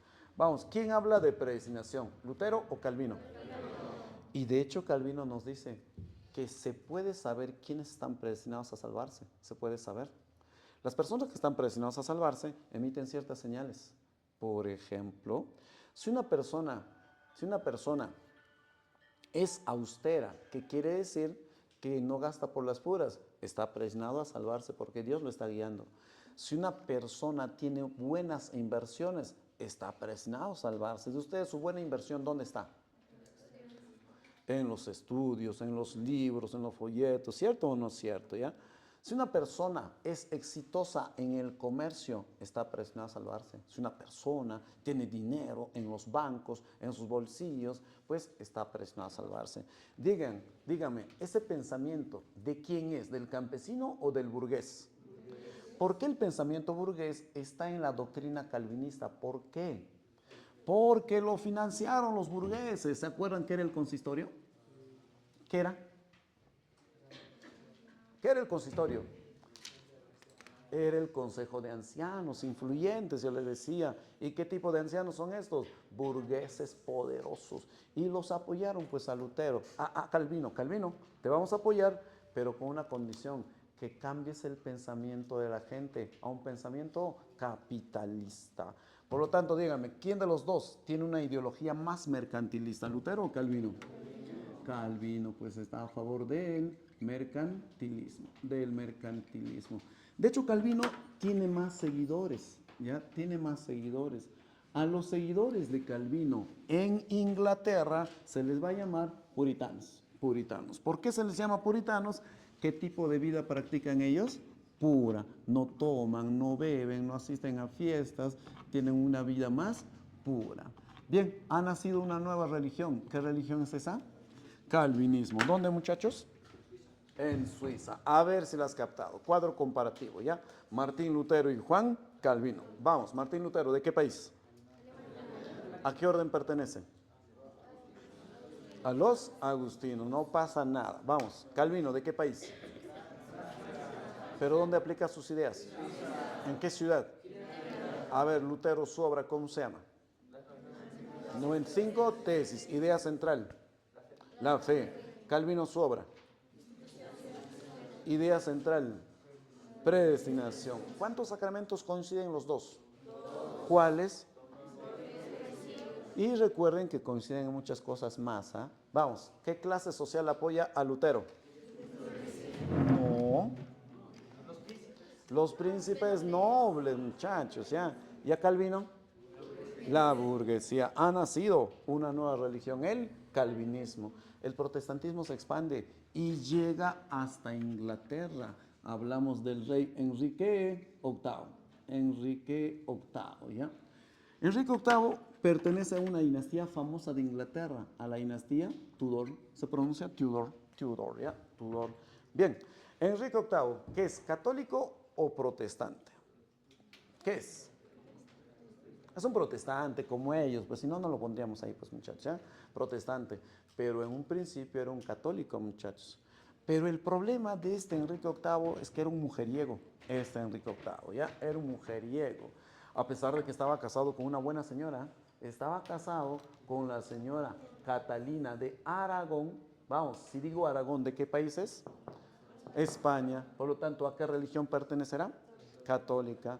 Era una cuarentona muy atractiva, pero a pesar de que estaba casado con ella, este Enrique VIII tenía romances con muchas jovencitas, entre ellas con Ana Bolena, a quien ya había dejado embarazada, pues muchachos, ya embarazada, así decía. Bien, bien. Ana Bolena, 15 añitos. Y Enrique VIII, cuarentón, cuarentón. Vamos, pero esta Ana Bolena era muy adelantada para sus tiempos. Ella es la que le decía, Enrique, deja a tu mujer. Esa tu mujer no te puede dar lo que yo te voy a dar. Yo soy más joven, deja a tu mujer, sepárate y convence a Enrique VIII. Y Enrique se quiere divorciar de Catalina, pero en un matrimonio católico, ¿hay divorcio? No hay. Y le pregunta al Papa, quiero divorciarme de Catalina. No puedes. La única manera de divorciarte es dejando de ser católico. Uy, le dio la idea, muchachos, ¿ya? Y solo para casarse con Ana, deja de ser católico. Pero no así de sencillo, lo hace con un documento. Con el acta de supremacía. Con el acta de supremacía. Con el acta de supremacía, Enrique VIII deja de ser católico. No solamente él, sino toda Inglaterra deja de ser católico. Y profesor, ¿se quedan sin religión? Con este mismo documento, Enrique crea una nueva religión para Inglaterra, la anglicana. Muchachos, ha nacido una nueva religión. ¿Cuál es? El anglicanismo. ¿En qué país? En Inglaterra. En Inglaterra, profesor, todo este alboroto por una mujer, ¿se puede hacer todo esto por una mujer? Para que vean, señorita, lo capaz que somos nosotros, ¿ya? Así somos nosotros, chiquitas, ¿ya? Bien, pero si captan ustedes el verdadero motivo, a ver si la captan, ¿ya? ¿Para qué Enrique VIII crea todo esto? ¿Para qué? Veamos. Aquí está Inglaterra, aquí está el rey y aquí está el papado. ¿Qué tal? ¿El papado o la iglesia tenía tierras en Inglaterra o no? Sí. Vamos, el rey, ¿qué quiere con esas tierras? Quiere secularizarla, recuperar el poder de esas tierras, ¿cierto o no? Y se pone a pensar, ¿por qué tengo que obedecer y permitir que la iglesia tenga tierras en mi reino? Ah, es que somos católicos. ¿Qué pasa si nosotros nos convertimos a otra religión que no es católica? ¿Qué tal estas tierras? ¿Le seguirán perteneciendo todavía a la iglesia? No. Entonces, ¿para qué crea su nueva religión? ¿Para qué? Para secularizar. ¿Qué quiere decir eso? Apropiar, expropiar los bienes ¿de quién? De la iglesia. Y lo de Ana Bolena fue simplemente un pretexto. ¿Astuto o no astuto? Ahora, Enrique VIII ha creado una nueva religión, el anglicanismo. Ahora ya no es católica, es protestante, independiente de la iglesia católica. Te pregunto, ¿quién es la máxima autoridad política de Inglaterra, el rey o el papa? El rey, porque el papa no tiene nada que ver acá, pues muchachos. Esa autoridad política es rey, pues, autoridad política. Te cambio de pregunta. ¿Quién es la máxima autoridad religiosa del anglicanismo, el rey o el papa? El rey, porque el papa no tiene nada que ver acá, pues muchachos. Si es protestante, pues ya. Bien, es decir, Enrique ha ganado no solamente poder político, sino poder religioso. Es como rey y papa al mismo tiempo, muchachos. Y lo de Ana Bolena es un pretexto. ¿Astuto o no astuto? Sí. ¿Pero de qué era mujeriego? Sí era mujeriego. ¿Por qué? Porque ninguna mujer le podía dar un hijo varón, muchachos, ¿ya? Por eso, a ver contigo, pues no había mujer que le daba hijo varón, pues, ¿ya? Solo tuvo un hijo varón, pero que muere a temprana edad, ¿ya? Así que no tiene hijo varón. Entonces, a su muerte, ¿quién gobierna a su muerte? A la muerte de Enrique VIII, quien va a gobernar es su hija mayor. ¿Con quién? con Catalina. Vamos, su hija se llamaba María y crece con su madre. Vamos, si María crece con su madre, ¿a qué religión pertenecerá María? ¿Ah? Católica, ¿cierto o no es cierto? Por lo tanto, María viaja de España a Inglaterra a gobernar. ¿Y qué religión establecerá en Inglaterra María? Católica. ¿Y qué hace con el anglicanismo? La persigue. Y los anglicanos le tienen miedo a María. De hecho, la odian. Incluso le ponen un apodo. La llaman María la sanguinaria, muchachos, ¿ya? Pero la decían en inglés Mary Blood, así la llamaban, ¿ya? Esta familia está maldita. ¿Por qué? Porque tienen un gen que los hace morir a temprana edad. María muere a temprana edad. Y a su muerte de María, ¿quién gobierna Inglaterra? Su otra hija de Enrique VIII. ¿Pero con quién? Con Ana Bolena. ¿Quién es esa? Su otra hija, pues es la reina Isabel. La reina Isabel, muchachos, ¿ya? Isabel I. Isabel I es como su padre, es más liberal esta chiquita, ella es más liberal, por lo tanto le gusta también el anglicanismo. ¿Y qué hace Isabel? Restablece el anglicanismo. No solamente la restablece, sino también la oficializa. ¿Qué quiere decir oficializar? ¿Qué quiere decir? Hacerla la única religión de Inglaterra, muchachos, y las otras serán perseguidas, ¿ya? Bien, pero así como su padre, pues de tal palo, tal astilla, ella también la oficializa, pero con un documento también, con el acta de uniformidad, con el acta de uniformidad. ¿Qué quiere decir uniforme? Uno solo, va a haber una sola religión. ¿Cuál es? Anglicana. Muchachos, ha nacido una nueva religión. ¿Cuál es? Anglicanismo. ¿En qué país? Inglaterra. A ver, ¿quién la crea? Enrique, ¿qué número pues? Vamos otra vez, ¿quién la crea? ¿Con qué documento? ¿Quién la oficializa? Isabel. ¿Con qué documento? Acta de uniformidad, así es, ¿ya? Bien, Isabel I va a ser apodada como la reina virgen. ¿Por qué? Nunca se casó, nunca se casó. ¿Por qué? Es que su padre la trauma. Es que ella se pone a pensar, ¿qué tal me caso? Y me toca un hombre como mi padre y me saca la vuelta, mejor no me caso, no me caso, no me caso. Y estas letras servirán de inspiración en el futuro a Fresia Linda, muchachos, ¿ya? Inspiración, inspiración, ¿ya? Como les dije, hay que prestarle atención a las consecuencias. ¿Qué consecuencias ha generado esta reforma protestante? ¿Qué consecuencia ha generado esta reforma protestante? Veamos. Siempre, cuando hagamos causas, consecuencias, siempre ustedes tienen que prestarle atención, ¿eh? Atención. Bien. ¿Qué consecuencias ha generado la reforma protestante? Veamos, veamos. Vamos. ¿Cuál era la intención de la reforma protestante? ¿Destrozar a la iglesia? No, su intención solo era corregirla nada más. Bien, es decir, tuvo objetivos nobles de corregir a nuestra institución, pero la iglesia católica, como fue necia, ¿qué es lo que va a generar? Guerras, por ejemplo, ¿contra quiénes? Contra los luteranos, ¿cierto o no cierto? Contra los calvinistas también masacre, es decir, un movimiento noble como la Reforma que va a generar en Europa guerras religiosas. Es decir, si no se hubiera dado la Reforma, no se hubieran dado estas guerras religiosas, ¿sí? Bien, más consecuencias. ¿Qué tal? ¿Una religión es tolerante o intolerante? Tú conversa con un religioso, trátalo de hacer cambiar de pensamiento. ¿Vas a poder? ¿Por qué no? Porque está dogmatizado ya, está dogmatizado. Mejor hay que alejarnos ya, muchachos, ¿ya? Así, el catolicismo no va a aceptar al protestantismo. O al revés, protestantismo no va a aceptar al catolicismo. O protestantes no van a aceptarse entre protestantes. Por ejemplo, en Inglaterra, la única religión que debe haber, ¿cuál es? Anglicana. ¿Creada por quién? Enrique VIII. ¿Oficializada por quién? Isabel. ¿Qué pasa si nosotros somos católicos? ¿Nos aceptarán? No. Por eso que muchos serán perseguidos, ¿ya? ¿Y a dónde van a irse esos católicos? A América, a Norteamérica, fundando una colonia, Virginia, Virginia. Vamos, ¿qué pasa si somos puritanos? Vamos, puritanos serán seguidores de quién? Puritanos, ¿seguidores de quién? De Lutero, de Calvino, ¿de quién eran puritanos? Puritanos eran seguidores de quién? De Calvino. ¿No ve que tienen una vida pura? No toman, no se emborrachen, ¿cierto o no es cierto? ¿Ya?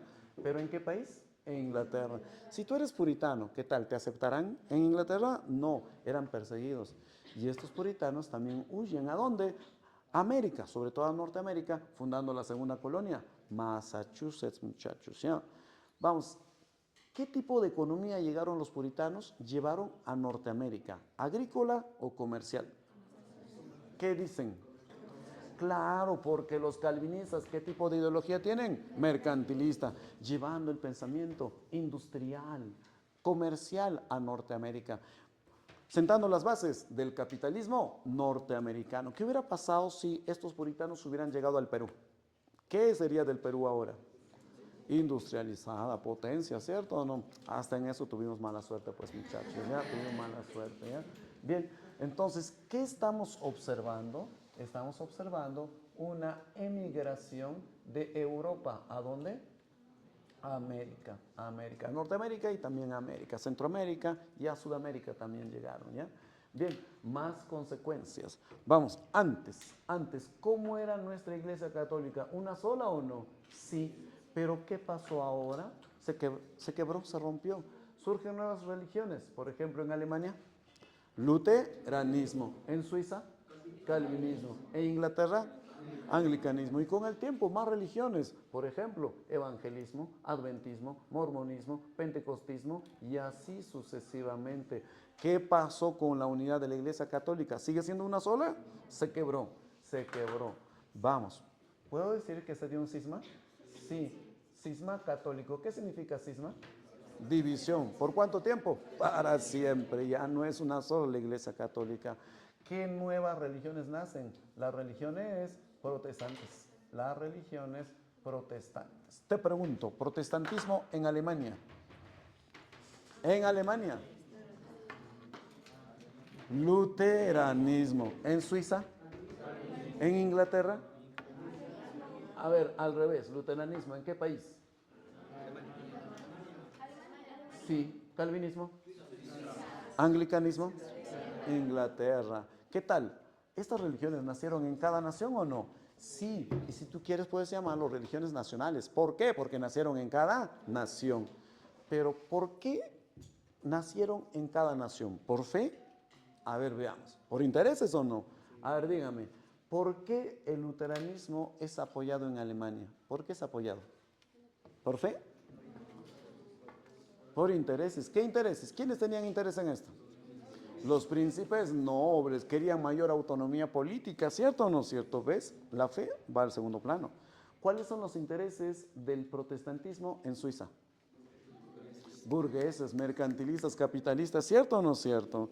¿Cuáles son los intereses del anglicanismo en Inglaterra? Para secularizar, para recuperar tierras de Enrique VIII, ¿cierto o no cierto? Por eso se le llaman iglesias nacionales. ¿Por qué? Porque nacen en cada nación con intereses propios de cada nación. Bien, tú tienes un amigo, un conocido que es protestante, pertenece a estas religiones que hemos mencionado. ¿Cuándo nacen sus religiones? Aquí, en la Reforma Protestante. De hecho, muchachos, ustedes acá en la academia tienen siquiera 2 a 3 profesores que son protestantes, ¿ah? De 2 a 3 profesores. Y yo conversaba hace poquito con uno de ellos, después de transmitir virtual, conversaba. Yo salía, él entraba y justo era Semana Santa y le decía, oye, vas a ir a comer alguito ahí de la Semana Santa, de las divanderas. Y él me dice, Walter, no te equivoques, yo no soy católico, yo soy cristiano, me dice. ¿Qué tal? Él es cristiano y yo también como católico soy cristiano o no? Sí, pero el que me quiso decir que es cristiano, pero no católico. ¿Cuándo nació su religión de tu profesor y de los otros? Aquí en la Reforma Protestante, pues muchachos, ¿ya? Hasta ahora. Vamos, ¿qué pasó con el poder de la Iglesia Católica? ¿Qué cosa perdió la Iglesia? ¿Qué más? Fieles, impuestos, poder sobre reyes, ¿cierto o no? Si la Iglesia no quiere seguir perdiendo más poder, tierra, ¿qué tiene que hacer? Tiene que contraatacar a la respuesta de la Iglesia Católica en contra de la reforma. ¿Cómo se le va a llamar? La contrarreforma. La contrarreforma, ¿ya? ¿Cómo estamos hasta acá? ¿Estamos bien? Ya, bueno, reiniciamos el cuerpo, una estirada. Reiniciamos. La contrarreforma. Hemos empezado muy tarde. ¿Qué hora es? ¿Qué hora es? Ya. 10 minutitos lo hacemos esto, ¿ya? 10 minutitos, ¿ya? La contrarreforma. Bien. No. Hay que ser puntuales, muchachos. Bien. ¿Qué es la contrarreforma? Voy a explicar. Ustedes por algo me están diciendo que me quede, por algo. Bien. ¿Qué es? Por algo es. Tienen sus intereses también, muchachos. Ustedes, ¿ya? Bien. ¿Qué es la contrarreforma? La contrarreforma es la respuesta de la Iglesia Católica en contra de la reforma.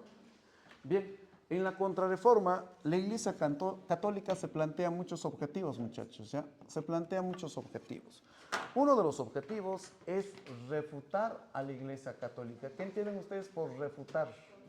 Contradecir. Por eso se llama contrarreforma, pues. Van a contradecir todas esas nuevas ideas. Mejor ustedes no saben nada, cállense. Cállense, ustedes no saben lo que dicen. Eso es contradecir, refutar, pues, ¿ya? Un segundo objetivo de la Iglesia en la contrarreforma es autorreformarse. Autorreformarse.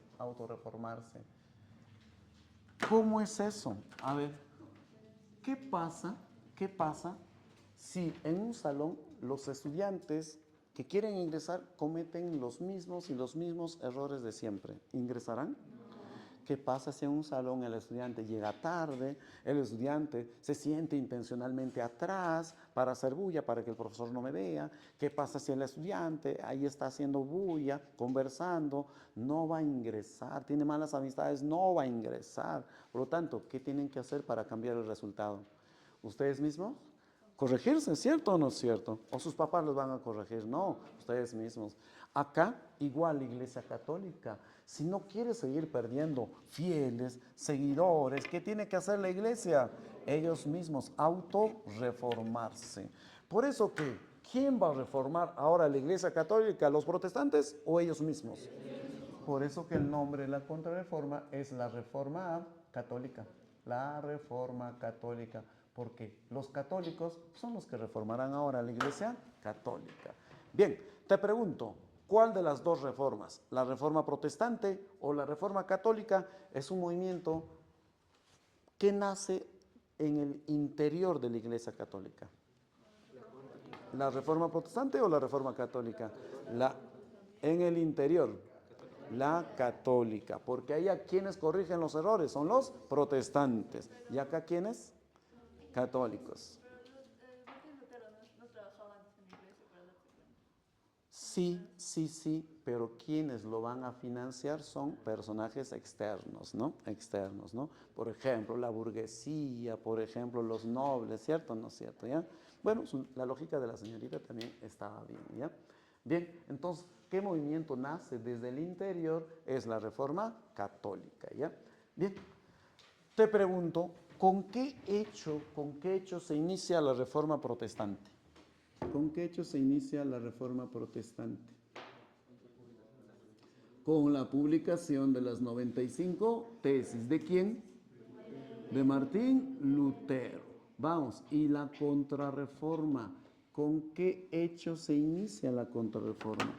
La contrarreforma se inicia con un concilio. Se inicia con el Concilio de Trento. Con el Concilio de Trento. Convocado por este papa que observamos acá. Convocado por el Papa Paulo III. Muchacha, Paulo III, así es. ¿Qué es un concilio, profesor? Un concilio es una asamblea universal, ecuménica, es decir, las grandes autoridades eclesiásticas se van a reunir acá se van a reunir. Si el salón fuese Trento, estaríamos en Italia. Yo sería el Papa Pablo III y ustedes serían las autoridades eclesiásticas, obispos, arzobispos, cardenales, las monjitas, ¿cierto o no es cierto? ¿Ya? ¿Para qué se han reunido acá en esta asamblea, en el Concilio de Trento? ¿Para qué? Para autorreformarse, para hacerse las reformas. Vamos, Trento, ¿en qué país está? Italia. ¿Qué reino está apoyando a la iglesia en su lucha en contra de los protestantes? Italia.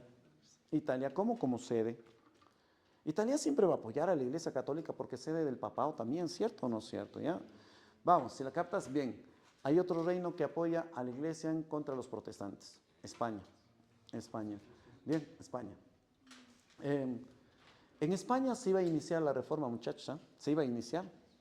No en Alemania, sino en España. ¿Por qué? Porque catedráticos universitarios empiezan a cuestionar la fe católica. Y es ahí donde reaccionan Fernando de Aragón e Isabel de Castilla. ¿Cómo? Solicitando que se lleve la Santa Inquisición a España para frenar y castigar a estos herejes, pues, ¿ya? Y así terminan con este movimiento prerreformista en España. La iglesia está agradecida con esos reyes, ¿ah? Y los llaman los reyes defensores de la iglesia católica. Reyes católicos, de ahí su apodo, ¿ya? Entonces, ¿qué reinos apoyaron a la iglesia en contra de los protestantes? España e Italia. Bien, bien, en el Concilio de Trento, ¿qué medidas se van a realizar? ¿Qué medidas? Explico. En el Concilio de Trento se van a establecer las siguientes medidas. Una de ellas, creación de una nueva orden religiosa, la Compañía de Jesús. Si tú quieres, puedes llamarlo los jesuitas. ¿Quién funda esta Compañía de Jesús? ¿Quién la funda? La funda Íñigo López de Recalde. Íñigo López de Recalde. ¿Te suena su nombre? Más conocido como San Ignacio de Loyola. San Ignacio de Loyola, ¿ya? Muchachos, Íñigo López es un soldado, pero que se convierte en un santo, un soldado convertido en un santo. Bien, ¿para qué se funda esta orden religiosa? Muchachos, una orden religiosa, ¿qué es lo que hace en un lugar? ¿Hace turismo y se va? ¿Qué hace? Evangeliza. Eso es lo que hacen los jesuitas, evangelizar. Pero en Europa ya no quieren ser católicos, ya no quieren ser católicos. Entonces, ¿dónde van a evangelizar? ¿Qué les dije? Paralelo a la reforma, ¿qué se está dando? La expansión europea. ¿Y dónde van a evangelizar? En los nuevos continentes invadidos, en América, África y Asia, en la triple A, pues, muchachos, ¿ya? Bien, para eso se crean muchas órdenes religiosas, pero la que sobresale son los jesuitas. ¿Por qué sobresalen ellos, profesor? Porque evangelizan distinto. ¿Cómo evangelizan ellos? Mediante la educación. Ellos son cultos, son intelectuales, saben de todo. Y cuando llegan a los lugares que fundan, colegios y universidades, ¿ah? Vamos, 30 universidades en América, estos jesuitas, 30 universidades, ¿ya? Vamos, primera universidad fundada en el Perú. ¿Qué orden religiosa la funda? Los dominicos, apúntalo ya, los dominicos. Vamos, segunda universidad fundada en el Perú. La San Ignacio del Cusco. ¿Quiénes la fundan? Los jesuitas. ¿Qué? ¿Funcionó? Sí. ¿Hubo profesionales? Sí. Vamos, segunda universidad fundada. La tercera, la San Cristóbal. ¿Y para qué fundan estas universidades estos jesuitas, profesor? ¿Para qué la fundan? Vamos, requisito para ser estudiante de esta universidad, ser católico. ¿Qué pasa si tú eres un protestante? ¿Te permitirán estudiar? No. ¿Y si quieres ser protestante, y si quieres ser profesional, a qué te convertirás? Católico. ¿Qué pasa si tú eres seguidor de Viracochita? ¿Qué tal? ¿Podrás estudiar? No, no puedes. Entonces, ¿a qué religión tienes que cambiarte? Católica. ¿Qué tal con eso? ¿Está evangelizando o no? Astutos los jesuitas. Y del 100% de fieles que habían perdido a nivel mundial, recuperan un 30-40%. ¿Una buena cantidad los jesuitas o no que recuperaron? Sí. La iglesia está agradecida con Íñigo, le dice, Íñigo, nos has ayudado bastante, pídenos lo que quieras. ¿Y qué pide Íñigo? Su santidad. Quiero mi santidad. Por eso, ¿qué pide ser santo? San Ignacio de Loyola. ¿Una buena decisión o no? Ha quedado en la historia, pues, muchachos, ¿ya? ¿Qué oficio tenía Íñigo antes de ser santo? Soldado. ¿Y cómo son los jesuitas? En una formación estricta, militar. Son disciplinados esos jesuitas.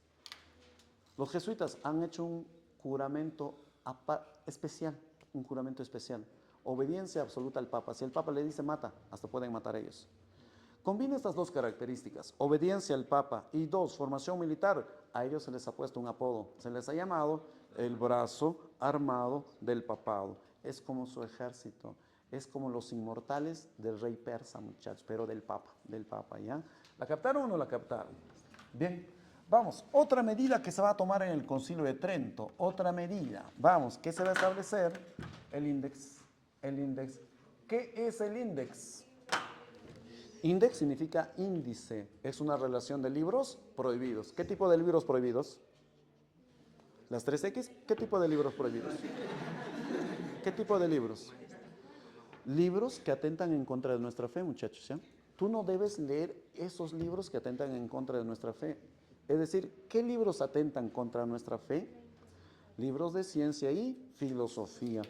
Más de 4,000 libros. Acá la Iglesia Católica pone sus títulos, sus autores. No debes leer estos libros.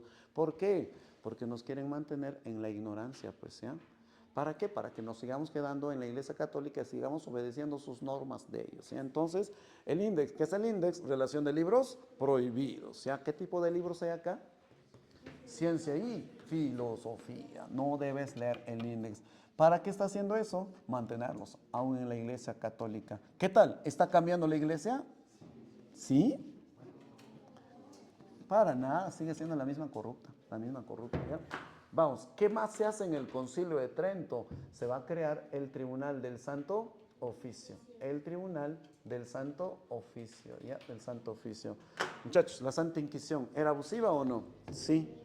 Imaginemos que yo sea un miembro de la Santa Inquisición, ¿ya? Yo soy un miembro de la Santa Inquisición y yo, pues, había acusado a estos 3 muchachos de acá de ser herejes.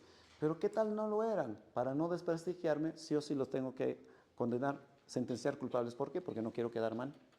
O quizá a estos 3 muchachos yo los odio y los voy a procesar por odio, no porque sean verdaderos herejes. Entonces, yo no era imparcial, yo estoy parcializado con mis sentimientos, ¿cierto o no? Pero ahora se crea el Tribunal del Santo Oficio. ¿Qué es el tribunal? Una serie de jueces imparciales.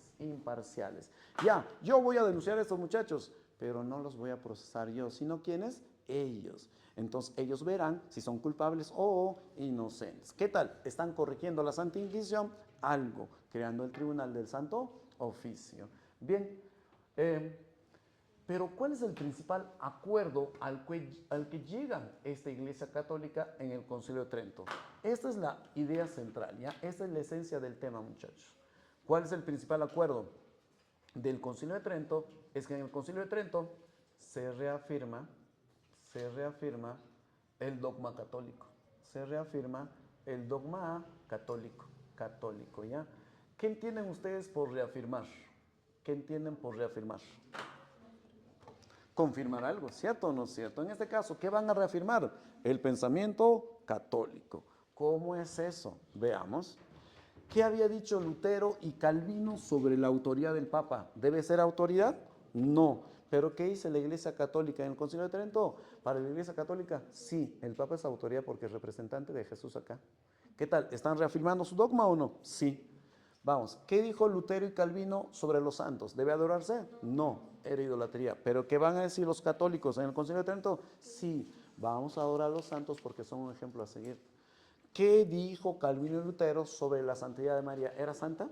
¿Era madre de Dios? No. Pero acá, ¿qué van a decir? Sí. ¿Qué tal? ¿Están reafirmando el dogma católico o no? Sí. Vamos, ¿cuántos sacramentos dijeron los protestantes? ¿Pero qué van a decir en el Concilio de Trento? Al revés. ¿Acá cuántos? 2. ¿Y acá? 7. ¿Están reafirmando o no? Sí. Están despiertos felizmente, ¿ya? Vamos, están reafirmando, ¿ya? ¿Qué habían dicho sobre la lectura de la Biblia? ¿En qué idioma debe hacerse acá? Nacional, de acuerdo a cada nación. ¿Pero qué van a decir acá? No. Dios habla latín, por lo tanto, tenemos que hacer las misas en latín.